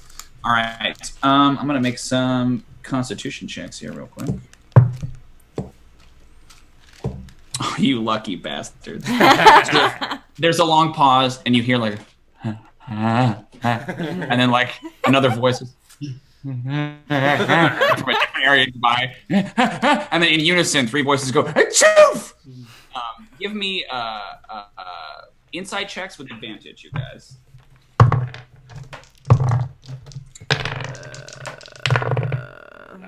Ooh, look at that. Mod 20. 16. Ooh, nice. 16. I got a 18. I got a 7. Okay. 7. All right. So the 3 of you, everyone except Theodûir, basically sees this illusion peel away. There were what it looked like just a blank corner of the room besides all the stuff. You see kind of like in the same way that the sword just reappeared, 3 figures reappear. As though they had always been there. You see them, all of them have these like hair. There are 3 gnomes, and they're each approximately dressed in a similar style to that of the professor, but they're wearing sort of, each one has like a different kind of like opera mask on their face. So one of them has sort of like a big, like goofy, hysterical face, and one of them has sort of a big, sad, tragic face. And one of them seems to have like a rage face, like the teeth are out and the brows are down. Rage face. But they're obviously all gnomes. They have sort of similar hair and complexion to the professor. You see one of them was like sort of had his hands up like this in the middle, is the smallest one, as though he was in the middle of casting a spell, and they just kind of stare at you. Theo, you can't see this because you did not make that check, but we're still going to roll our initiative anyway. So can I get initiative for everybody? Oh, wow. Yeah, I got Yikes. 3. 3 total? 3 total for her. I got a 15. Okay, 15 for Moss. I'm sorry, Jrmi, could you say that again? 17. 17. Theo? 16. 16. Okay, cool. So it's going to be Figment. Nerds. Yeah. Hey, that's us. I thought you were talking about us. What? No. You're Nerds. playing with us, man. Go 16 nerds. Yeah, You nerds. that's pretty funny. You dweebs. Sorry, guys, one sec while I collate this. Unfortunately, all the NPCs are going earlier than you jerks. And then Theo, and then Moss, and then question mark, and then Val. Sorry, Val. All right. I knew it. So the professor is standing there, and you're not 100% sure if the professor saw it or didn't see. But then, and she's kind of looking around, and you see that she sticks one hand out in front of her, and then another one, and then another one like this, like that. Oh shit! Above. And she's kind of just like looking around as though panicked, as though she's trapped in a box, like a mime would, right? Like, and she's just looking terrified. It kind of looks back at you guys, is banging, but not making any sound. Okay. You see, so then one of the three other gnomes, looking at the professor, you then look over at one of these gnomes, and it's clear that he is pointing a finger and is like kind of clearly keeping her enthralled in some way with some sort of a spell. You notice that this one is the one with the happy face, has like kind of twisted and broken fingers, like look like they have all been broken and reset kind of improperly. And he's kind of like gesturing and obviously casting some kind of a spell on her. Right, the other one then is going to whip out a pair of hand crossbows, and it's going to point them at you guys. That's a shot and a shot. So two of them kind of fly out, and one of them lands right in front of you, Val, and one of them lands right in front of you, Moss. It's clear that they could have hit you, but they're kind of aiming at your feet, basically to try to get you to stand back. All right, and then we are at Jrmi. It's your turn. How close are the three of them standing together? They're within 15 feet of each other, and they're probably about 25 feet away from you. Okay, so I could potentially do Cloud of Daggers centered on the center person. And I don't know how big Cloud of Daggers is, but sure. A cube 5 feet on each side, centered on a point you choose within range. A cube, so that would hit one person, because it's 5 feet on each side, right? Yes, sure. Yeah, I know. It's like a 5-foot cube as opposed to you need a 15-foot cube to hit all three of them. So one person. Okay. Yeah, one person. In that case, then I would like to start Cloud of Daggers right in front of the square that our professor is in, that's in between yeah. and her. Sounds good. How does this spell work? I'm not familiar with it. So it's a creature takes 44 slashing damage when it enters the spell's area for the first time. Gotcha. On a turn, or starts its turn there. Okay. So I need to concentrate on it for a minute, and then it's concentration after that. So I gotta maintain it. It takes a minute to cast, you said? Or that's how long it lasts? It says concentration up to 1 minute. So that's how long it lasts. Yeah. You don't need to do it a minute before you can do it. You can drop it instantly, and it will exist for a minute. Okay. Yeah. Cool. Then, yeah, I'll drop it. Awesome. What does it look like? So I'll take out, like, my dagger, and then I'll pantomime like I'm whipping it at them, but I don't let go, and then, like, a bunch of daggers hang out. Oh, cool. Just, like spectral daggers. Yeah, they disappear, but, like, if you go into that range, they'll... I see. Yeah, you get kind of chopped up. Awesome. Nice. The air, like, in front of the professor is kind of, like, shimmering a little bit, like there's obviously something in that space. Cool. Awesome. Sounds good. That's Jrmi. Do you want to move? Do you want to say anything? Are you good where you are? I don't know. I guess no, I'm fine where I am. Okay, cool. Theo, so this is very weird. You do not see any of these people. I will let you make an inside check at the start of your turn to see if you can penetrate the illusion. Okay. But clearly the professor is in some kind of a state, and a pair of crossbow bolts appeared. Actually, you wouldn't have seen the crossbow bolts, but you would have seen Moss and Val react as though someone just shot at them. Like, they both would have kind of scooted back. Right. I think I'm putting together what's going on. Like, I get Yeah, definitely. Even if you can't actually physically see them, right, you have a general sense. Yeah. Give me an insight to see if you can penetrate the illusion. Okay. Gosh, I got a -1 to my insight, so this is tough. But I got a 10. I'll give you advantage on that. Oh, really? Mm-hmm. Oh, thank you, merciful dungeon master. Oh, well, it's still a 10. I'm sorry. Okay, yeah. So you still can't get a physical target on them, but you have a general idea of where they are. I have a general sense. Maybe I can, like, I don't know. I'm trying to think of. Okay, so sorry. This is kind of beginner sorcerer 5th edition stuff here. Go for it. What's up? I didn't really prep my spells. Is there, like, a limit to? Am I not supposed to be using a certain amount of spells? No, if you're a sorcerer, you only know a certain number of spells. Gotcha. So I can use And them then all. you spend spell slots that you have. Yeah. So the spell slots that you have, you can use towards the spells that you know. It's not like a wizard where you prep spells. Yeah. It's like these are just the spells that you know. Oh, I see. Yeah, you're more spontaneous than that. So if you have as many spells as you can cast per day, then you can use any of the spells that you know. Okay, Yep. I got you. Is that what do you have that information, or you want me to look it up for you? That's my... Yeah, I do have that. Yeah. Gotcha. Yeah, then you're good. Yep, okay. Thank you for clearing that up. I'm also not really a stickler on this kind of thing. Like, you should just cast the spells that you have, right? As long as you keep within the how many you cast per day. I don't really check who's preparing what. It's stupid. Right. Yeah. Obviously, I can't cast a spell more than once unless I have some kind of special. No, you can cast the same spell more than once. Just only as many times as you have slots, right? So if you want to cast Magic Missile 4 times as your first level spell, you can do that, right? That's up to you. Yeah, you're a sorcerer. Okay, so I guess I don't know how many slots I have then.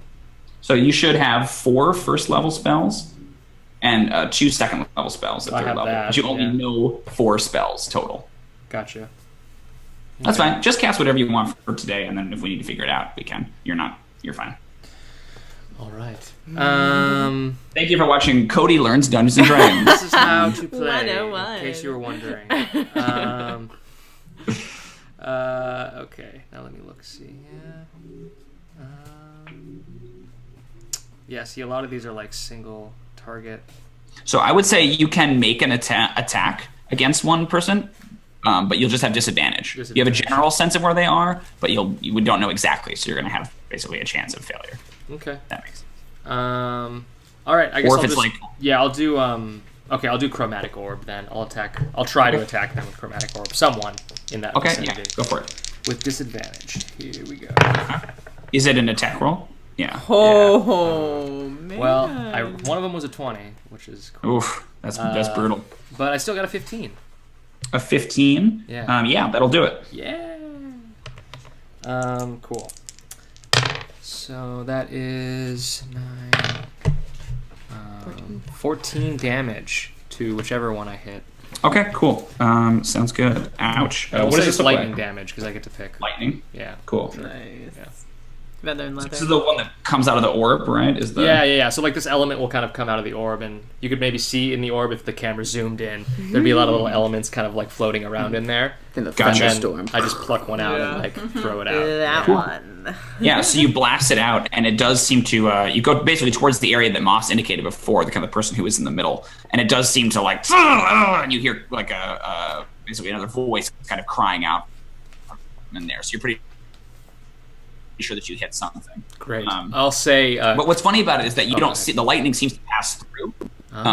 Like you see the illusion as though the lightning goes through it, but you hear someone crying out, right? So it's just weird, like since your brain hasn't broken the illusion yet, it still acts as though there is nothing there through your eyes. Awesome. What were you gonna say, Theo? I guess I'll just shout out, hand over the sword or you will perish. Something like that. Cool. Yeah. Out of Yeah. ball. Hand it over. Cool ass shit. Okay, cool. Moss, it is your turn. You fortunately can see these 3 gnomes. What do you want to do? Are the 3 gnomes wearing metal? They are wearing like buckles and things on their like leather armor, but their armor is all leather. Oh, it's all leather. It's not studded leather or anything like that. Oh, you know what? No, it's just regular leather. Sorry. It looks okay. cool, but it's not. Yeah. If that's the case, then I got a lot of options here. Got a lot of choices to make. Should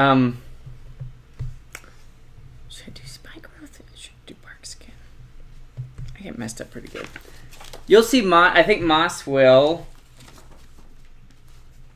Moss will like after the crossbow bolt hits there and the lightning shoots in the other direction. Moss will like reach into his backpack and like grab a piece of bark that or not his backpack, but it's like on his belt pouch. He just grabs a piece of bark and like palms it and just starts rubbing it around. You'll see like from there it'll just grow up his arm, like any skin that you can see. It'll just turn like just this barky, like it's not really that different from his usual look, but it's definitely like it gets those little like rivulets and a little into those hard to reach places. Yeah. So you'll see him do that, and then he'll I don't know, he'll try to get around, not like flanking it. He'll try to spread the group. like Okay, bring yeah, their yeah. attention. Yeah, so he'll still be out of range, but Okay, yeah, you can like run into the junk. You want to try to keep like eyes on the gnome still? yeah, that was the idea. Okay. Cool. Yep. You can go and like behind, like partially under a table, and kind of keep an eye on them. Over Yeah. there. Yeah. Sweet. You have some cover. Sounds good. Okay. And then it is this guy. So there's one of the other gnomes on the one side. This one is wearing the tragedy mask. Kind of like extends both hands out, and you can hear kind of muffled through the mask. Nobody is here to harm any children. Okay. So I'm going to give you a suggestion, little ones. Your chaperone, she is otherwise indisposed at the moment, and will be for some time. How about you put down your silly toys and let us escape? Let us go, and we don't need to harm you. Huh? Does anyone say anything to that? Do I see Party this? above all, get out! I think on Mossel screamed that like break Happy's concentration. You do not hear it, Theo. I don't. You do not. Okay. Sorry. So, what did you guys say? Anything in particular? You said break Happy's concentration. And I scream, party above all, get out. Okay, cool. Screw that. I wish I didn't have to do this.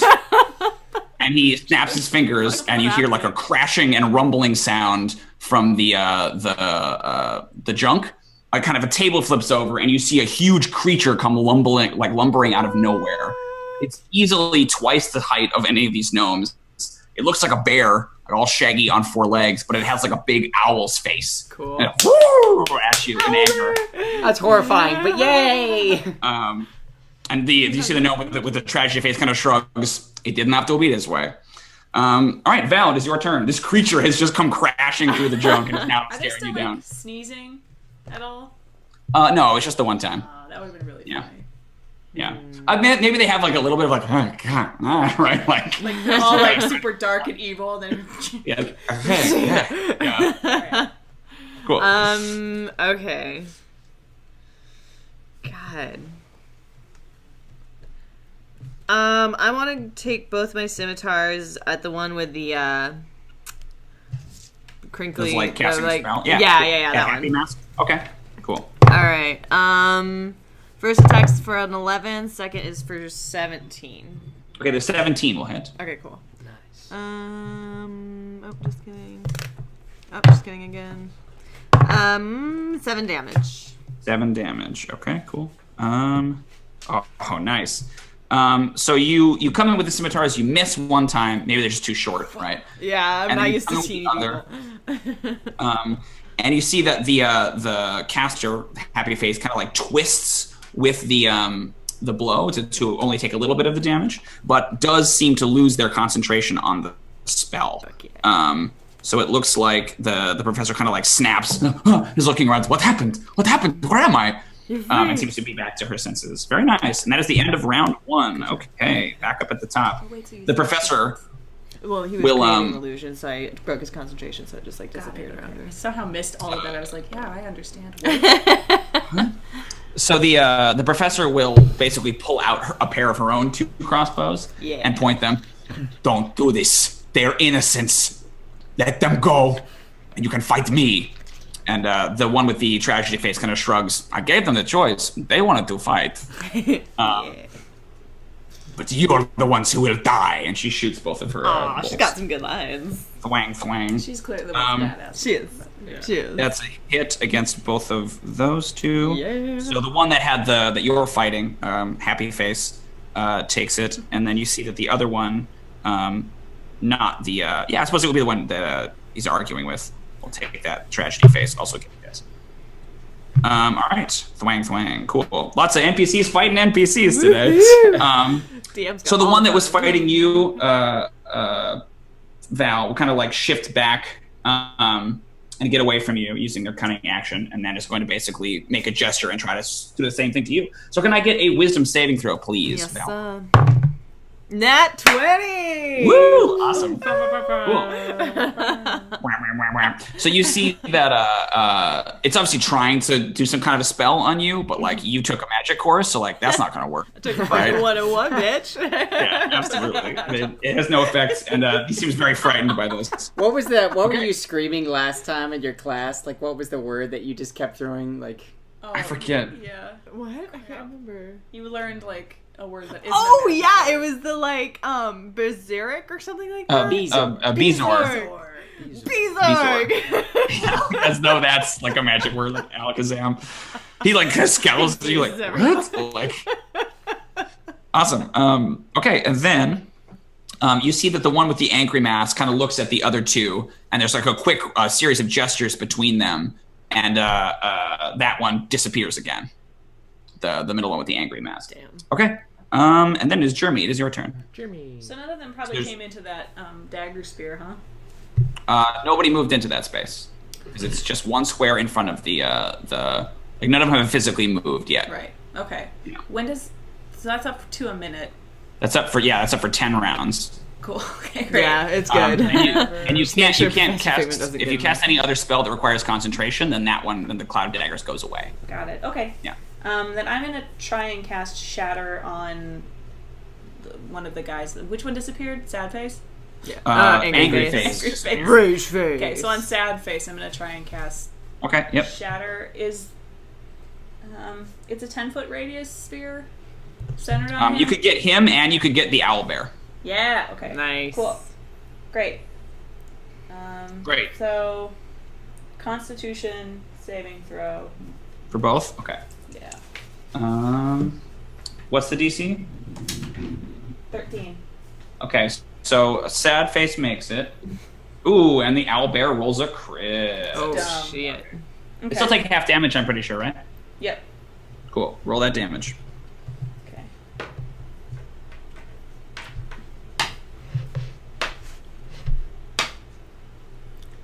Um, 16, so 8. Okay. So here's what happens. I guess describe Shatter. What does it look like? So, Shatter's like a loud ringing noise that's painfully intense. So I probably like take out my kazoo and I like blow it as hard as possible, and like you guys don't see anything. It's like a dog whistle basically for anyone that can see it. So like it like sort of like sound waves from the Shatter. Is it your kazoo or is it your recorder? Aren't you doing a recorder Yeah, now? My instincts is still kazoo. Like recorders Kazoo, okay, for like yeah. more performance based stuff. When like, Different it's instruments but, do like, different things. Yeah. I'm used to the kazoo. So. So yeah, kazoo comes out. You blow it. You see that the tragedy face like moves in this weird matrixy way that suggests that they don't take any damage at all. But the owlbear like rears back and is obviously. That was amazing. Yeah, that's like a long running joke in the D&D community. It's like, what sound does an owlbear make? Does it growl? Exactly what that was. Very good. Do you want to move, Jrmi? Are you good where you are? I'm not like adjacent to anybody, right? Or anything. I guess I can move back a little bit. You want to move back or forward? I'll try and hide behind something if I can. Okay, cool. Give me a stealth check. Okay. 9. Cool. Yeah, you think it's a great spot. Theodûir, can you give me a insight check, please, with advantage? Did I just like only hear half of that? All of that, basically. Yeah. Like, you do see the owlbear. That I thing do. you see. I see the owlbear. Yeah. Just like, The owlbear came crashing through. Yeah. It's really not. It's not all making sense to me though. No. Well, okay, yeah, I got a 10 again, because... Yeah, no. Do I get You're advantage? the only target Sorry. you can see. Wait, does yeah, he you still have advantage? Oh, okay, Yeah. let me roll again, sorry. Let me Okay, see if I... yeah. No. God! No, yeah, I'm Damn it. sorry. Goodness gracious. But you do see the owlbear. You at least have a target that you can anything. physically see. I What do. are you talking? Is it a griffin? What is it? What are you yelling at? Targets. I'm not seeing anything. This masquerade has gone you on guys quite crazy? long enough. If you say that, the professor turns to you. I see what you did there. She shoots you. Yeah. Shoots across Fine. in my thigh. Unconscious. Bad one. Bad. I bleed out. Yeah. Pass out. I wake up and I'm back at Yeah. our old school. Almost at Ridiculous. Hogwarts, but it's not Hogwarts. So what am I gonna gonna do? I'm gonna shoot this owlbear. Cool. Go for it. I want to do something I think kind of cool. Let me find it. You guys would also all be very familiar with the owlbear, as it's one of the like heraldic animals of the school. So it's like probably the team mascot for like the football games is an owlbear, right? Like the owlbear is like all over all the logos and stuff. Yeah. Just like hurting our souls. Yeah. I'm gonna cast Witch Bolt on the owlbear. Go for it. Okay. Let's see. That is 17. Yeah, definitely. Yeah. Do some damage. Cool. Cool. All right. All right. Cool. All right. Check it out. Okay, so that's just 5 damage. Okay. But this is like a concentration spell. Yeah, but this is the one that repeats. Yeah, I'm familiar with this spell. Cool. So, So this is like lightning arcing out from your orb, right? yeah, I think you could say that. Like it's kind of floating above my hand, and I'm like kind of guiding like the lightning, and it's like Sweet. pretty cool looking. Yeah. The creature kind of like it's like just getting blasted by the sun. You see its like skeleton, like Luke Skywalker style, right? Excellent. Yeah. I'm probably Cool. like strafing like sideways as I'm casting it too. Yeah, sweet. Unlimited power. The weediest little boy voice. So funny. He's sneaking left. He's like, creepy. Yeah. I was thinking like my robe is probably so like billowy that like it probably kind of looks like a blob when I'm like like it's just like this like little blob like moving around just like with his head, like It's weird. Makes everyone very uncomfortable. yeah. So it's making Okay, it Moss. worse. It is your turn. What would you like to do? You're like sort of partially in cover under this table. yeah, I was going to. I don't know. It's getting really difficult to make decisions on what to do here.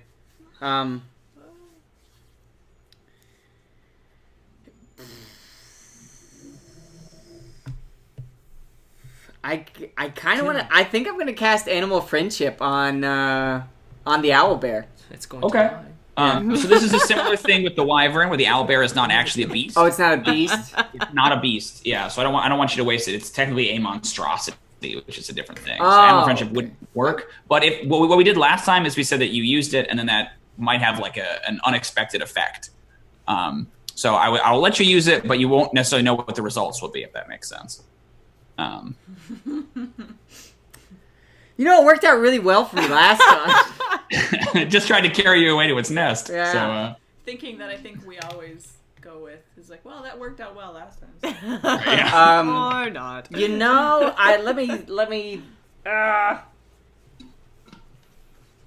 was going to badger up, but I'm not going up against an owlbear as a badger. Can you I don't turn know, into what are just an a bear? owlbear's like? No, it's bear. Like most, I'm still only CR 1/4 level. Got it. It's tough. It's tough, y'all. I'm actually gonna do. Maybe you could try to find the sword. Yeah, I think actually I'm gonna cast Spiked Growth. Okay. Yeah. Yeah, so Moss he'll poke his head out from under the table, and then basically you'll just see him, just go, and just like a quick and stopping uppercut, yeah, and the stone on the ground will just go, and just Cool. and spikes and all this other stuff just shard out up into the area. Awesome. I'll center it on. Try to get as many of them as possible. I think. Okay. I'm right next to one of them, so please be careful. Yeah. What's the radius here? It's not huge. I believe it's 20. I just had it. God damn it, Moss. Here, give me 1 second. fine. Oh, here it's spider climb. Speak with the dead. It's right here. Okay, it is concentration up to 10 minutes. Wait, I've already got one concentration. I've already got Barkskin going, don't I? Yeah. Yeah. I think is Barkskin concentration. Yeah. You sure? Okay. Because Yeah. mage armor isn't, so that would be kind of dumb if Barkskin was. But I'm pretty sure Barkskin is. I'm pretty sure I just read that. okay. Give me Yeah, one. it is weird. That sucks. Yeah, Okay. it's not ideal. Bark skin. Concentration up to an hour. Yeah. Okay. You'd rather do spike growth? No. Okay. I keep getting messed up, and I can keep bark skin if I turn into a badger, which I'm about to do. Okay, badger time. All right, let's do it. I know. I was actually going to see if I've got a lot of ideas floating around in my brains. All right, so I think Moss will be under the table, and instead of doing all that cool shit he just said, he's instead gonna all of a sudden, like, from underneath the table, anyone that can't see in there, it's just like the green light, like, and then you'll hear like the classic roar of the badger. But this one is like made of wood, and he's got his hat weird. on. Excellent. Excellent. Of course. All right, so you are a badger. That's your action. Do you want to move? You know, as honey badgers are wont to do, he'll charge in towards the one that you're not fighting. Okay. Cool. The one that's Tragedy Face, the one that summoned the owlbear. Cool. Yes. Awesome. So it is their turn, actually. So Tragedy Face sees you coming, and is going to... Boy, how does he react to a badger? Made of wood, with a hat. You see him... He sees you coming, and so he's going to, like, disengage from you, and he, like, basically presses a hand on himself. Give me an Arcana check, Moss. Real quick. Arcana check. That's not my spell. Mm-hmm. Perfect. I'll add nothing to this. Awesome. Gentleman 6. I'll give you advantage, actually. Roll that again. A badger's 5. Okay, cool. You're a badger. You don't care. No. So he casts a spell on himself, and then you see him, just like a spider, go up in an adjacent bureau that's right next to him. So he crawls up there, and it's kind of like perched up on the top of it, looking down at you. He just clearly does not want to get into it with you. The owlbear, however, would love to get into it with you, and comes plodding over. It's still being like electrified by Theodûir's witch bolt, so it's like extra scary because you see its skeleton flashing in and out. It will come at you with 2 attacks. One with its beak. I think so. That's going to be a 22 with the beak. And a 14 with the claws. The beak hits. The 14 does not. Does not. Yeah, because you're bark skin. So here comes the beak. So when he hits me, do I have to pass a concentration? I don't know. That seems dumb for your armor. I'm not going to make you do that. That seems very silly. So you take 12 piercing damage as you are chomped by this owlbear's beak. It's like got you in its beak. It's kind of tossing you back and forth, but can't really get the purchase with the claws. Perfect. Okay, that is the owlbear. Val, it is your turn. You still have this gnome up in your face. You have Happy Mask in your face. I do. I have Happy Face just looking at me. Let me pull up something really fast. Okay. Everybody's looking at their shit today. I'm going for the scimitars again. Okay, yeah, do it. First one is 23. Second one's 13. The first one will hit. Okay. For 5 damage. Okay, cool. Yeah, you give him a light slashing. Yeah. All right. You see, you slash him, and he's kind of like shifting back, narratively speaking, and he'll sort of look up at you, and even through his mask, you see kind of a pleading, like, "I don't want to do this to you. Please stand down." And then it is the professor's turn. The professor is going to shoot once again at both of them, since only one of them. Let's see. So she shoots and she hits the one you're fighting, and she shoots and she misses the one up on the bureau. But the one that she shoots, the one that you're fighting, takes a boatload of damage. So he says that to you. He says, "Please, I don't want to do this." And you see a bolt go like into his like sternum right there, and he looks very, very hurt. And he kind of like looks with betrayal past you at the professor, who's like, "I don't want to do this either." But yeah, she's a rogue. She gets a lot of sneak attack damage. Nice. And you are providing that to her, so she's very happy. Cool. Ally adjacent. Exactly. It's her turn. All these NPCs. That guy, the one that you're fighting with Happy Face, is going to try to do his thing on you one last time. Can I get a wisdom save now? Wisdom, right? Yep, wisdom. 16. 16. Okay, yeah, you're fine. He just can't seem to like find a way to penetrate your like mental like He's then, probably yeah, he trying will... to fight a wizard against a wizard, and you do not have... You're just like, there's nothing upstairs. Yeah, that's what I'm saying. It's like Fry. Like, you're just so dumb that there's no way to get in there. There's no mind to manipulate. Big brain, am winning again. Exactly.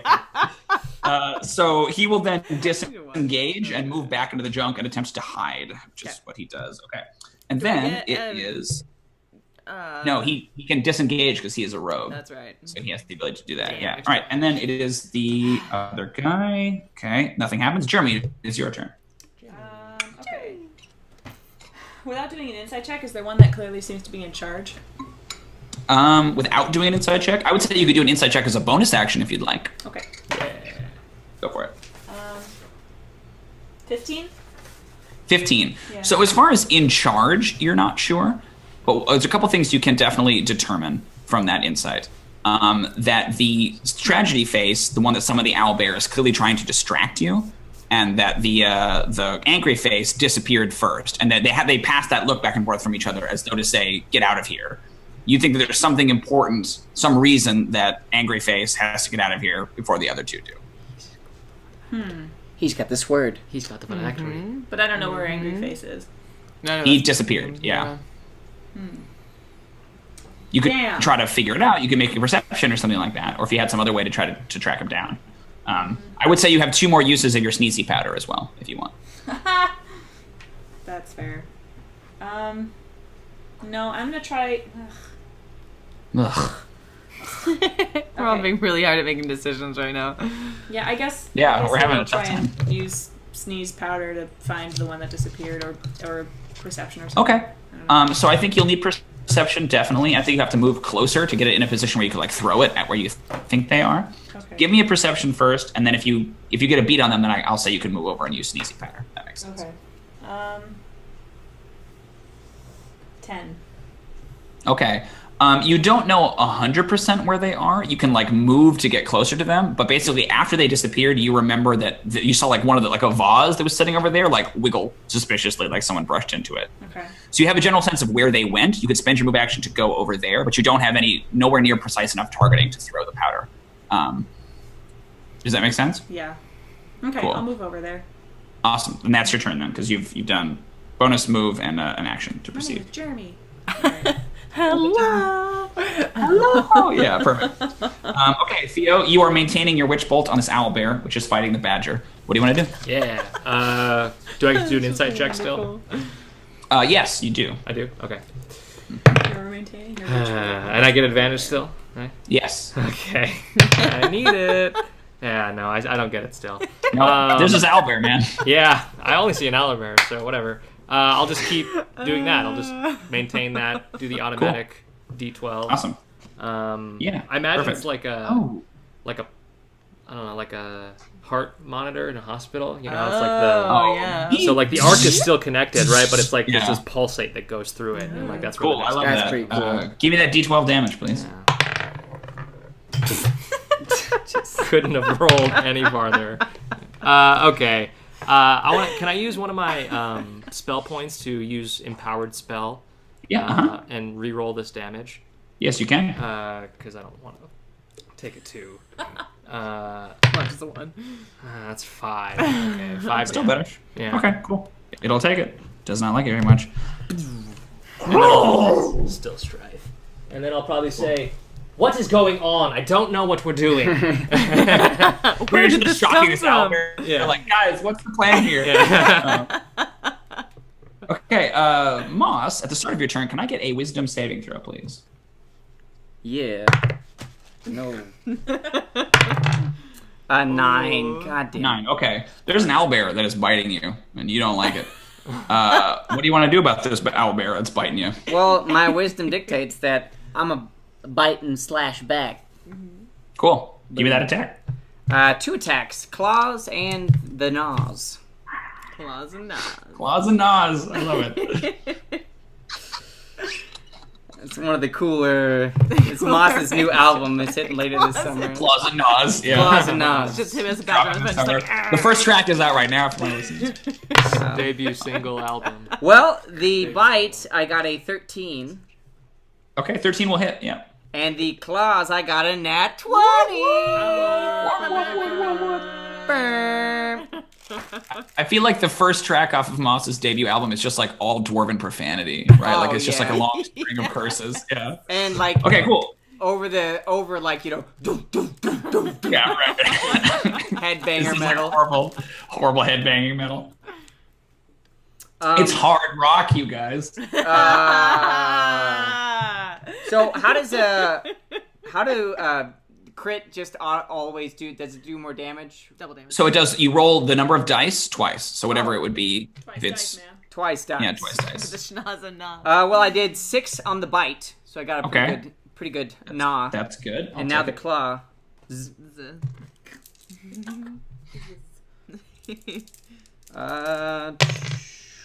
Nice. 4, 5, 6, 7, 8, 9, 10, 11 slashing damage. Oh my gosh, yeah, that's brutal. You're ripping this owlbear to pieces. Badger. Yeah, no one messes with the badger. Clearly not. So what does this look like? It did bite you, but I don't think it necessarily like it didn't grab you, so you can definitely squirm out of it. What do you? I think it's much larger than you as well. Yeah. Its beak did a pretty good, so you probably heard like when that beak came in, you heard like the crunching of tree because he's like. Oh you know, yeah, got the wood bark skin crack. on. Yeah, it's cool. So be like once he just lets go a little bit, I think it's just that whip around, like nip probably at his face, but then like the claws just come up under the throat or something like that. So it Cool. gets a pretty good gash, like. You're like pulling feathers and fur away as you're ripping into its Yeah, its so head. and it's Yeah, just cool. Moss is going to town on this thing because Beautiful. That thing didn't hit me many times, Yeah. but it hurt. So It hurt bad. That thing is going to keep hitting you. So it's out. going to attempt to gnaw you with its beak, to use your terminology. Oh, it's a fail. Yeah, I don't think a 9 hits you, right, as a Nope. badger? And then the claws come in. Ooh, that's my hit, though. There you go. And they're much more damaging. Okay. what was the score? Let's see. Oh, that's fair. I know you have your bark skin up, but I'm assuming that a 25 is still going to hit you. Yeah. Cool. I put an 18 on the die, so that's how I do, yo. I put 18s on die. Big You ups. take a 12 slashing. How much? 12 slashing damage from his To claws. D&D players. All right. Well, when I that got 12 an slashing 18 damage, now. like mid claw up into him, that his other claw comes down, and Moss, you'll see like just launch Yeah, back into the it. world. For those of you watching the chat, boy, Moss could sure use some hit points right now. Feel free to make a donation. If you make a donation right now, I will say that Moss stayed in Badger form. Go ahead and make that donation. $2. Donate. 1d12 plus 2. Give us that donate. How cinematic would that be? Badger I know. You Cool. like- But yeah, so like it's Moss and tearing then at you with its Badger. claws, but can't manage to get a bite. The one up on the bureau, like, sees that its companion got shot and they ran away, and sort of turns also with sort of betrayal in its eyes, in his eyes, her eyes, I guess in that case, yeah, and takes out the crossbow. Is going to shoot at the professor. Aw. The professor's missed, actually. She kind of like toof, toof, both sides, Yeah, rolled a she's pair of like a 5s. Ninja. Apparently. You come into my home. Seemingly. Val, it is your turn. So the person you were fighting ran off, but didn't seem to have disappeared or anything. You can like kind of hear them moving quickly through the junk. What do you want to do? I have to have a perception to find them, right? Yeah, but it's pretty easy. Okay. Yeah. They're not invisible or anything. They just literally Alright. ran away. I want to find them. Perception's 13. Okay, cool. You're kind of looking around. You're not 100% sure where they went, and you hear, and you see that Demonique like is pointing a different direction Aw. where you were gonna go. So yeah, you can follow Perfect. I give him That a way. pat and then a run in that direction. them. Cool, awesome. So you can chase them down. You have more move speed than they do, so you can catch up to them. Okay, if you want. perfect. In that case, Just like running like frantically through the junk. Like they give a look behind and right. just like appear out of nowhere. All right, I'm gonna try and attack. Fuck, 9 doesn't hit, huh? 9 will not hit. All right, let me try you can second attack, yeah. one. Nope, 13. Cool. Yeah, you're like crashing over things on the like shelves and stuff as you go running by. I like try to. Oh no. Okay. What? Yeah. Cool. That is your turn, Val. We're back up at the top. The professor will fire back at the other one. Oof. Yikes. That's bad. Tragedy Face takes a sizable hit up on top of the bureau. Nice. He kind of like stumbles back and disappears from sight as he's hit with these 2 bolts. The one fighting you similarly will disengage and try to basically stealth away from you, Val. Okay. And disappears as far as you can tell. All right, Jrmi, it is your turn. Okay. So at this point, you guys are kind of spread out. Like Val went one direction after one of them. You're going a different direction after another one. And none Just of running them have around in gone this into crazy my place. little like dagger square, right? Nobody's. I'm sorry. No Can one's you moving not your move the dagger. dagger square? I don't think I can. It's a spell, not a cantrip, right? Yeah. Okay. Can I do a perception as a bonus action to try and see if that one that's hidden around me is around here? Okay. Yep. Boy. 4? No, unfortunately, you don't get a sense of them anywhere nearby. So close. I'm gonna say that the one that is running from Val kind of like ducks and hides, obviously from Val, but is clearly visible to you. Like he doesn't realize you're there. He's like behind something. Oh my gosh, he's so big. You can like see him clearly right over there. Okay. All right. Then. It's up to you. I mean, Comes up, stabs him in the back. And check your 6. It's like the horrible Navy SEAL thing for Jerry to do. That's horrible. Just like, I didn't want to fight you. It's right to the kidney with her serrated combat knife. Oh, that's her kazoo. That's also With her her serrated dagger. kazoo. Yes. Yes. Because he's just like this sheath. And Yeah, I guess I'll just turn around and try and hand crossbow that person. Okay, yeah. Right in the back of the heads. I will give you advantage on this attack because he does not know that you were there. Okay, 18. Yeah, that'll do it. Damage. You're gonna kill a guy. 6. Okay. He sort of turns over. I don't want to do this to children. Did the don't. like arrow stick into his butt? Since he's like, Yes. I just like. The answer is always. Shoot. I don't think you'd have the greatest aim. Just like Theo, it is your turn. You are maintaining concentration on this owlbear. Would you like to make a wisdom save, please? A wisdom save? Or excuse me, an insight check with Insight, advantage. With advantage. With advantage. You know what people are here. You did it! Oh, He did I was so it! hoping for this.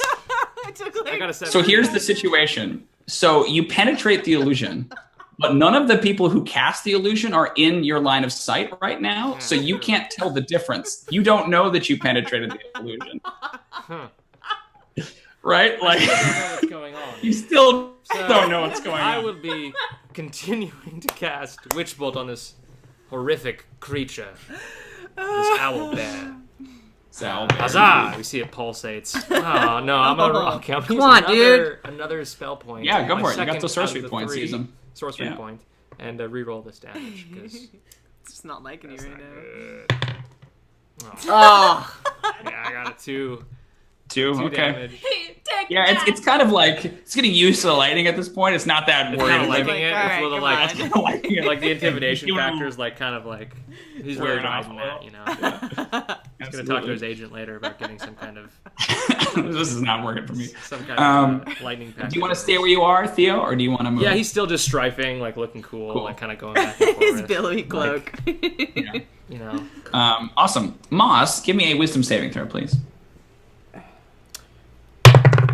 nat 20! Bing, bing, bing, bing. Cool. Yeah. The owlbear disappears. Just is gone. You're no longer fighting an owlbear. What? But I Theodûir's lightning is just like shooting into blank space, doing nothing. But I still took... Theodûir, you still see the owlbear, but Moss does not see it. Oh, I see Yeah. it. Oh, Alright. You see it still. Uh-huh. gotcha. So I still took damage and everything though, right? You still took damage. Yeah. Yep. Oh, far out, Really man. good one. Yeah. It's trippy, dude. I think Moss is like, he's just come back. His claws were in the owlbear's neck. It smashed him, and he closes his eyes and looks back, and he's just like sitting here like huge, Right. like dwarf moss in nothing. Like There are no obvious wounds on your body. Well, I guess you were a badger, so you wouldn't know, right? But even the wounds that carried over are not there. There's no physical wounds on you. Yes, Jrmi. I would like to take a pause because Michael Bauman said that Moss Heal was sent. So Ooh. it hasn't popped up on our thing yet, but that's Okay. probably just a Hey, glitch. thanks. Awesome. Thanks so much, Chad. Yeah. Awesome. never mind. So still technical. Roll me a 1d12 and add 2 to that. Thank you, Mike. He is just killing it with these donations. That's the same guy from last 9. week. That's a that owner. 9. Yeah. Awesome. That's 9 more hit points. You are a badger still, my I'm a friend. badger still. So I took Yeah. 11. I'm 9. I was at. Okay, I'm still a badger. Mm-hmm. The math is really hard because I took 11. I was at 1. Okay. I gained As a 9 badger? back. But I You're don't at 1 take as any. a badger? Yeah. Then you have 9 hit points from that one. So now you have 10 hit points as a badger. Nice. Okay. Yeah. Right? Yeah. Whatever's the coolest way to make this happen. All right. You have Cool. 10 hit No points. worries. That's I pretty was. cool. Perfect. I was just trying to figure out how that worked. I have a question Cool. too, actually. Yes. So his wisdom save just broke the illusion, correct?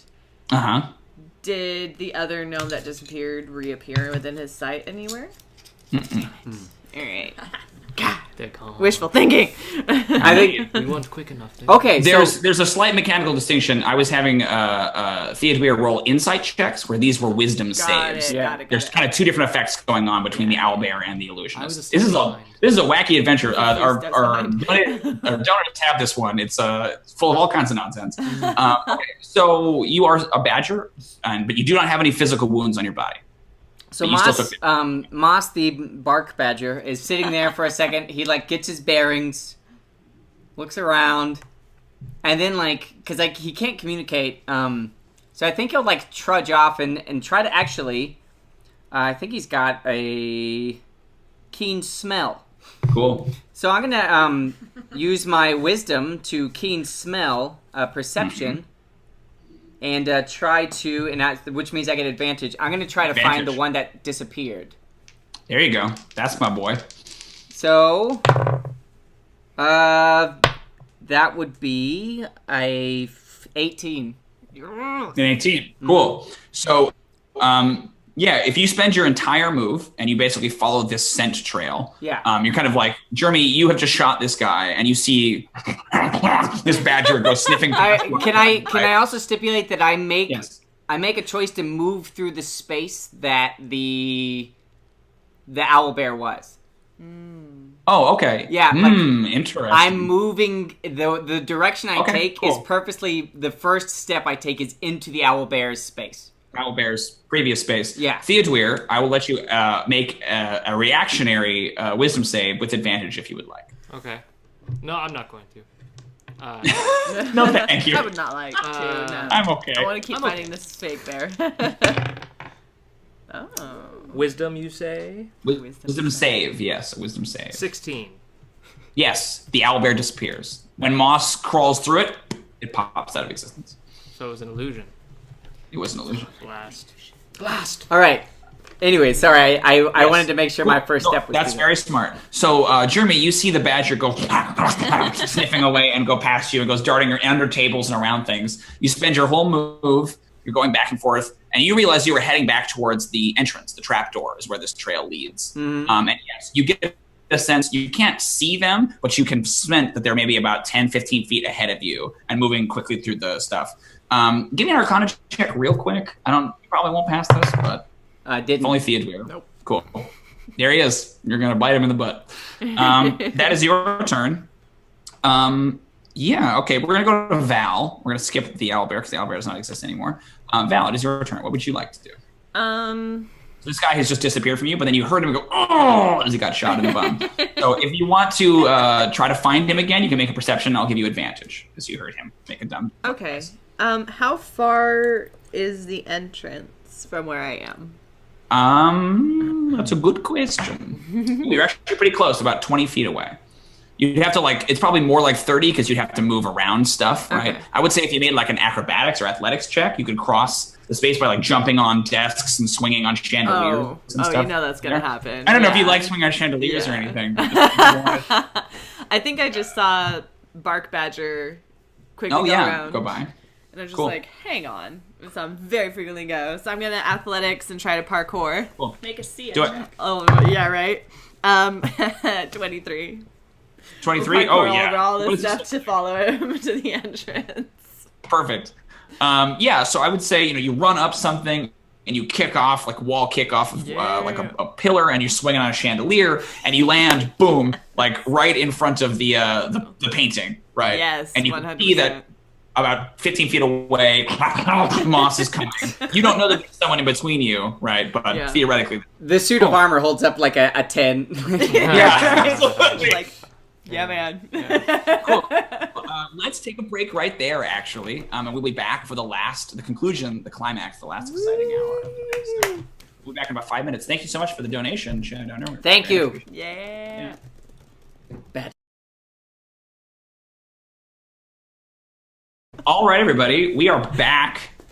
We are in the midst of this sort of wacky combat escape chase. We're not 100% sure what this is. The party has kind of fractured off and going in different directions, and we're back at the top of the round with the professor. Here, the owlbear just disappeared. You're still standing there very confused. The professor was shooting her crossbow bolts up at the top of this bureau, which had no one on top of it.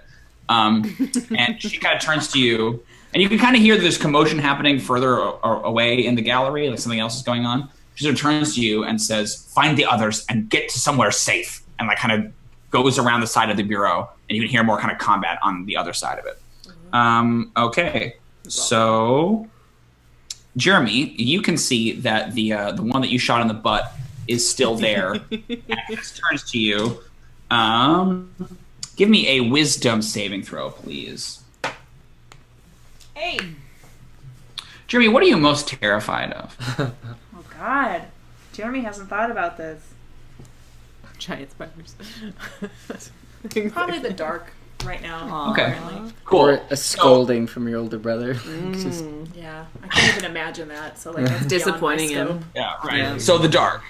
So you see this guy, he turns and he makes a gesture at you, and everything just plunges into utter, absolute, complete blackness. You're also the only one that doesn't have dark vision. You try to we'll get to this on your turn, but you feel instantly this sense of terrifying claustrophobia. Cool, and then we're gonna move on from there. Let's see. It is. Don't halflings get saved against fear effects? Okay. It's not technically a fear effect. Yeah, that was my question. Yeah, it's Being illusion. frightened was my question. Indeed. So the Moss, you're chasing what you think is this person. Let's see. This is interesting. Both of you, Moss and Val, can I get wisdom saving throws, please? 17. 24. Okay, cool. You see in like a spectral way, like where you can clearly tell that it's an illusion, like an illusion form of the professor step out and say, "It's okay, I caught them, stand down." But like they're clearly transparent, like as though someone is attempting to do this to fool you. That's their turn, so we're gonna move on. I know this is kind of crazy because everybody else split up, but when it gets back to your guys' turn, you can react to that. Jrmi, it is your turn. You are in just soul-crushing black oblivion. How do you react to this? The sunken place. Oh no. I start crying. Yucky. It just sits down and I don't like it. Theodûir, you can hear Jrmi start to cry, not too far away from where you are. Yeah, because the owlbear disappeared. Owlbear's gone, yes. My And the spells. professor kind of disappeared. It is not your turn yet, Theo, but you can hear Jrmi crying. Okay. Can I get a saving throw from you, Jrmi, please? Yeah. I'm It's wisdom. I was also trying to look up sleep, but I don't think I can cast it if I can't. You are incapacitated, so you cannot take any Saving actions. throw? What kind? Saving throw. Wisdom. 9. Yeah, you're just trapped in this blackness. You can't think or concentrate on anything. It's just horrifying. Okay, Theo. So the professor, the owlbear disappeared. The professor told you to get everyone else and stay somewhere safe, and then went around a corner and is now fighting someone basically to your left. Jrmi can be heard crying immediately in front of you, but not visibly, like some distance. And then to your right, you can hear the other two kind of clashing and banging their way around. Oh, so the professor What do told I do? me that specifically? Yeah, professor told you get everyone else and get somewhere safe. That's what she said. Oh, okay. You're the only one that was like left around after she was shooting her crossbow bolts. Okay, I'm kind of confused probably because I really don't know what's going on. You still have yet to see another person. Yeah, You actually have never seen any of these gnomes. Yeah, No. you don't know. Well, you know, we all lost our minds. We're But fighting. everyone's nothing. running around, so I guess I'll just kind of confusedly I'll try to grab Jrmi. And Okay, then- so you can go over to Jrmi. Jrmi is sitting on the ground. I mean, you can describe. What do you think it looks like, Jrmi? Yeah, I just a little kid, feet straight out, sitting on the ground. I'm like clutching all the robes I just took from the professor. Like, I'm just scared. I don't want to go as far as saying like I have a thumb in my mouth because I think that she's beyond that. But she's like, maybe she has a kazoo in her mouth. So like in between sobs when she blows, it's like. Yeah. What do you want to do? I would try to get you to come with me. Are you like? Can you move? Mm-mm. She can't. She move. cannot move from that spot. You can spend an action to basically try to like rouse her from this Okay. state, or I would say you could try to like pick her up bodily and like drag her. I'll try to rouse her if I can. Okay, cool. So that's just your action, and then when you make your check, Jrmi, your next save, you have advantage. Okay. As Theo's Are trying you to like bring talking you to out. me or are Yeah. you? Okay, cool. I'll say. What do you say? Do you guys want to know what I say? Yes. Yeah. Okay. I'll say. Come on, Jrmi. Slap out of it. Not even nice at all. I know that this is really weird and confusing for all of us, but we are adventurers. We must walk through this fire. Stay strong. Because Aw, others can't. cute. I like it. Now come. Seriously, it's a good call. I like thinking about like the entire time he's like going through a speech. He's just eat me. Oh yeah, it's undercut constantly by your like exhaling kazoo. Yeah, it's not nice at all. No. No, not at all. All right, so Moss, you see this illusion. You still have good enough scent that you know where the person is, so you could definitely make an attack against them if you want. You would just have disadvantage on the attack. Oh yeah. I'm Go for going it. to. I'm actually going to spend. Beep beep. My little. Yes, you do have the merit patch from. I'm going to week, so merit you can patch choose it up loud. to just have a, I guess, Yeah. regular attack roll. Mhm. But I get Go 2 for it. attack rolls, so one of them is at disadvantage and one of them is regular. Sure. Just regular. Yeah. May I borrow? You sure can. Thank you. So, what one gives me more damage? The possibility of claws. So I will Okay. say that my bite is at disadvantage. Disadvantage. Yeah. Claws Like are so, you're going with the bite first and the claws afterwards, Yeah. basically. Yeah. Go for it. the non-claw, baby. Non-claw. So disadvantage here with the beat. I don't think that one worked. Okay. I'm not. Why would I even tell you? Pointless. Yeah, it doesn't make any sense. And then the claws. The claws. Oof. Well, not ideal. 11. Yeah, unfortunately, no. So here's basically what happens. You go in with the claws and swing and miss, and then come with a bite. And while you don't actually damage them, you do sink your teeth into basically their clothing. Yeah. So I'm going to rule that if you basically stay where you are and don't move, that you are attached through your teeth to their armor. So Yeah. you don't deal any damage to them, but now it's easier to hit them, and you can basically signal to Val where they are. Yeah, Does that work sure. for you? Yeah, I'll definitely. What if I get claws and paws and claws in there? I'm gonna keep them. So Oh yeah. And Beautiful, the cool. claws go down. So yeah, you see Val hit like go forward and swipe, and suddenly like hanging on to something. There we go. But that thing is not there. Cool. This is the weirdest adventure of all time. Okay. It's very strange. So there's wacky combat happening that you can hear Theodûir between the professor and some other assailant. You're hearing crossbow bolts being shot. You're hearing like oaths in gnomish going back and forth. You're not 100% sure what's going on. Val, it is your turn. All right, What would so you like to do? Would it be insight or perception to try to see this person? This is going to be perception because it's not actually an illusion. Okay, would it be with advantage since I can see what he's attached to? Awesome. I don't even need it, but let's do it again. All right, it was 22.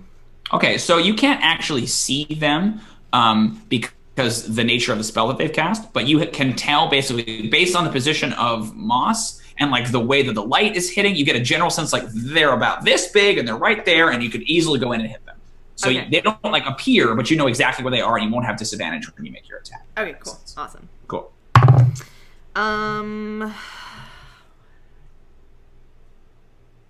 Yeah, okay, I'll do that. Okay, so first one is mod 20.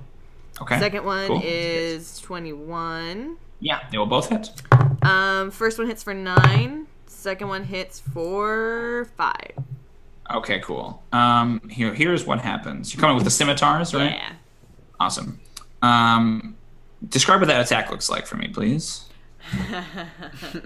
Just because I can. Right. Since I can see basically like how wide they are and like the height and everything, I'm gonna do a huge jump in the air with both of them right behind me and just right down. Cool. Yeah. Bam, like that. You hit something solid and you like hear this terrible slicing sound.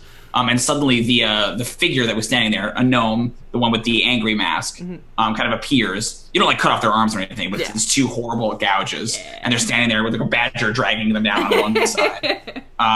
In one hand they have a hand crossbow, in the other hand they have like a little satchel. They're just kind of standing there looking shocked.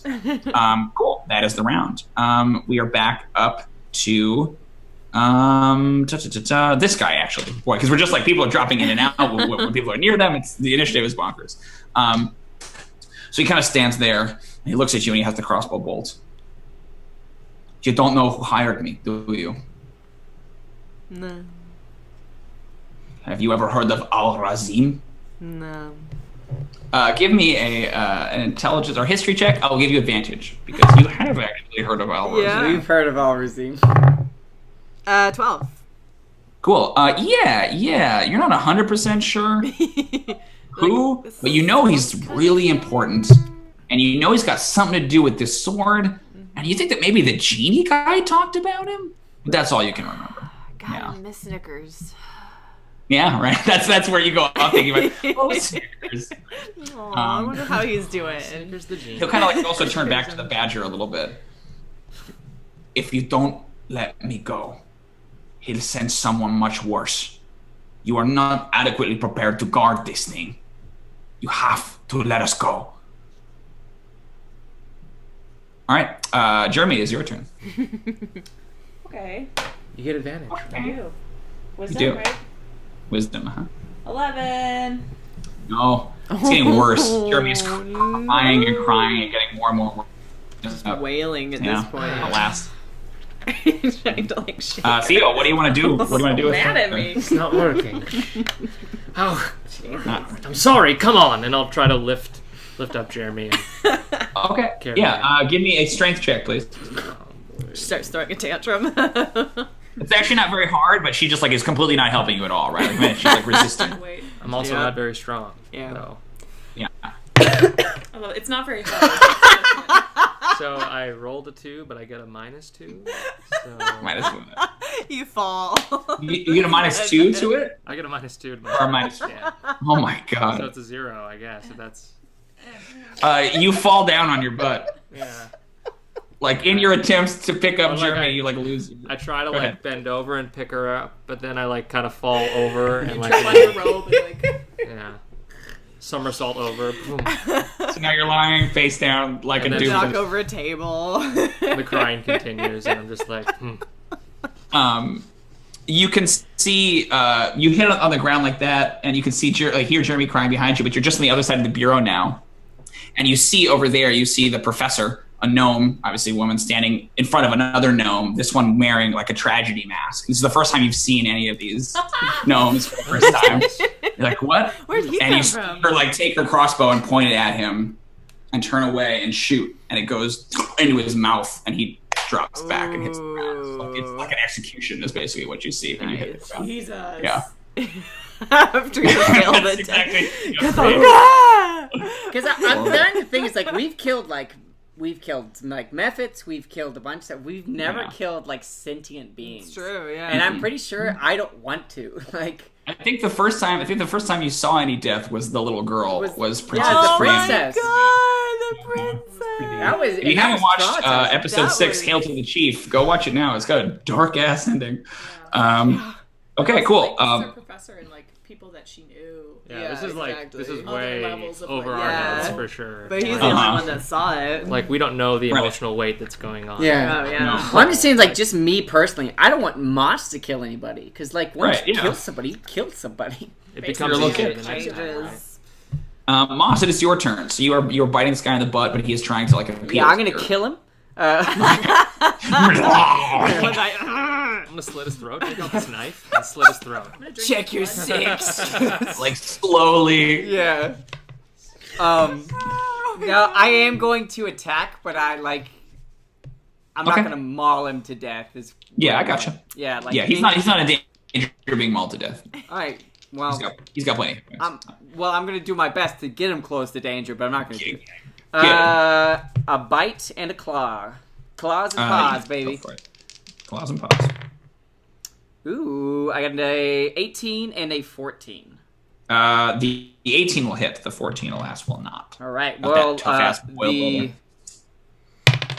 the bite does 3 damage, so he probably just clamps down, like the adjust clamp. You finally get purchase on his butt. Yeah. Cool. He kind of grits his teeth. Val. All right. Yeah, Val, it's your turn. What do you want to do?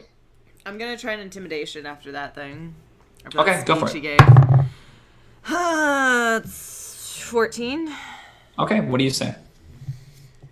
I'm going to, after he was just like, you don't know how to protect, whatever, I'm gonna point one of my scimitars right at his neck. Just be like, you don't even know the kind of protection we have here. We got this. You don't even know the kind of... Yeah, right. You're a 14-year-old girl. But you are taller than him. I am. I'm 5'5". And you had to, tear your scimitar out of his shoulder to do that. Out of his shoulder, yeah. He kind of... It's his turn, actually. Let me live. Let me and my sister and my brother live. It's not worth dying over. About that. But you don't know that, right? I know. Oh, yeah. And I'm a badger. I don't care. I'll definitely take my scimitar and I'll hold out my other hand for the sword. He'll put it in your hand. Bink. Cool. So it's not the sword; it's just a pouch, right? He's just got a little pouch. He clearly has I'll give it to you. He hands it. Perfect. Yeah, got it. All right, Jrmi, it is your turn. You can make a save, but you do not have advantage anymore, as Theo tried to pick you up instead. Don't get Guardians of the Galaxy. 14. Yes, you break yourself free of the spell. Maybe something about Theo falling over you is what did it, right? Something comedy about it. Yeah. But at the very end of your turn, yes, the darkness kind of recedes and you are back. Tear streaks on your face. That fear is still up in your chest. But yeah. Mm-hmm. Okay. Theo, it is your turn. So you've just seen the professor execute this other gnome. What do you want to do? I'm going to get up and I guess I'll try to convince Jrmi to come with me one last time. Cool. Yeah, when you turn, you see you stay here and I'll be right back, I promise. I'll say, I don't know. Okay. Yeah. Sure. If you turn and see Jrmi, the Jrmi is kind of wiping her tears and back to her senses. Do I perceive that seemingly she's back? Yep. Okay, good, it worked. I'm the best. Yes. I did it. Jrmi, come with me. We must get out of here. The professor ordered us to get out of here. We must listen to her. And then I'll run off towards the others. Okay, cool. Yeah. Do you go with Jrmi? Yeah. Okay, cool. Yeah, he can lead you away. Okay. Perfect. All right, Moss. So you saw the gnome handed over the bag to Val. Do you want to keep attacking? Yeah. Moss isn't actually. He's not letting go until I see the sword, because Moss. Yeah, he's a badger, but he's still Moss, so he's smart enough, and so Sure. Yeah. Keep attacking. Yeah. So I'll just keep on keeping on here. 13 and a 9. So. Yeah. No. Neither. So you're just worrying at this piece of leather and scratching it to hell, but you're not dealing any damage. Yeah. Okay. And then it is Val's turn. So you have the bag. I'll definitely check the bag. I'll want to reach in and try to pull out the sword. Yeah, it's got a little drawstring that you can pull it in, and it's clearly way deeper than it should be. You kind of dig around in there, and you find a hilt. Awesome. No, and this glowing, radiant. Okay, right back in. Never mind. Right. I'll give it a little flail, and then I'll stick it right back in. Just a little nod with it. When you touch it, you literally hear, and it's only you that hears this, this choir of angels, actually oh my God, around you. Moss, you see her hair blows and her eyes get really bright, literally as though, and this column of light comes down on her when she holds it. Yeah, it's crazy. And then you can put it back in the bag. Yeah, I'll definitely slow, just Prepare. Cool. I want anything else you want to do? Again, actually, though, yeah. Okay, sure. I'll say that's your bonus action to double check the sword is still. So it is a 23 intimidation. Wow. Good. Very good. I'll be like, you guys can get out of here. But if you hear anything about anyone coming for this sword, you come back here and you warn us. I don't want to have to fight you guys again. It's a deal. They kind of looks at you, both and at the badger. They grow them pretty tough around here. Yeah. Cool. Pretty much. Yeah, that's his turn. So he will disengage from you, Moss. Basically, like the plate of armor you're chewing just kind of like unhooks, and so you're like, yeah. Moss just keeps gnawing on that. He's like, yeah, I got him. Cool. And he kind of fades into the background, and he's going to make a stealth check. Yeah, cool. Yeah, and he just vanishes. Jrmi and Theo, you guys get over there. At this point, we're going to drop out of initiative as the two of you come over and find Val standing there holding the bag. And Moss just going to town on this piece of boiled leather. What do you guys want to do? Is everybody okay? Oh, I'm totally opening up the bag again. I'm just going to go,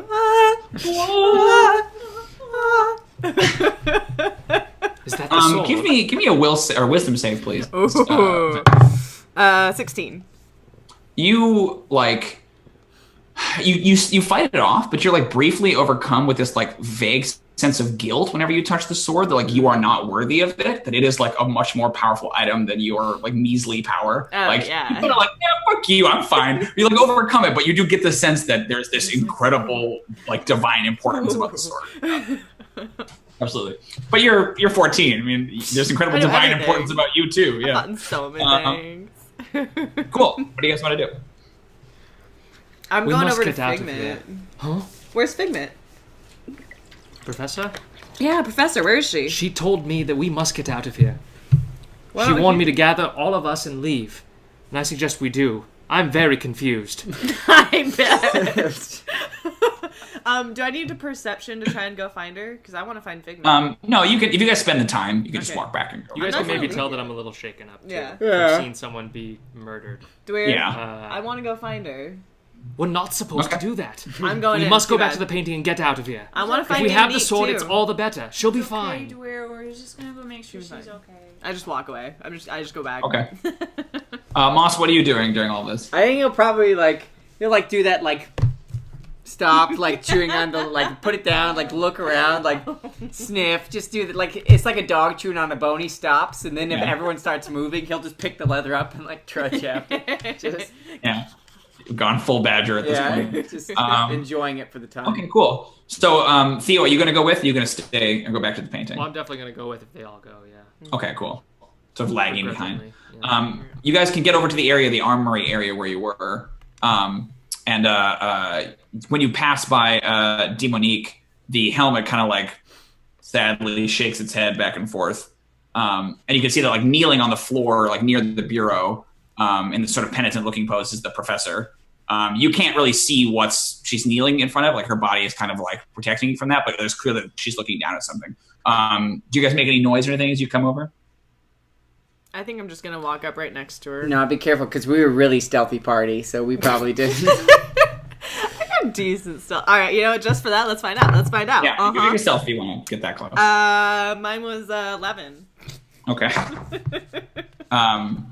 Yeah, so as you start to come around the corner, the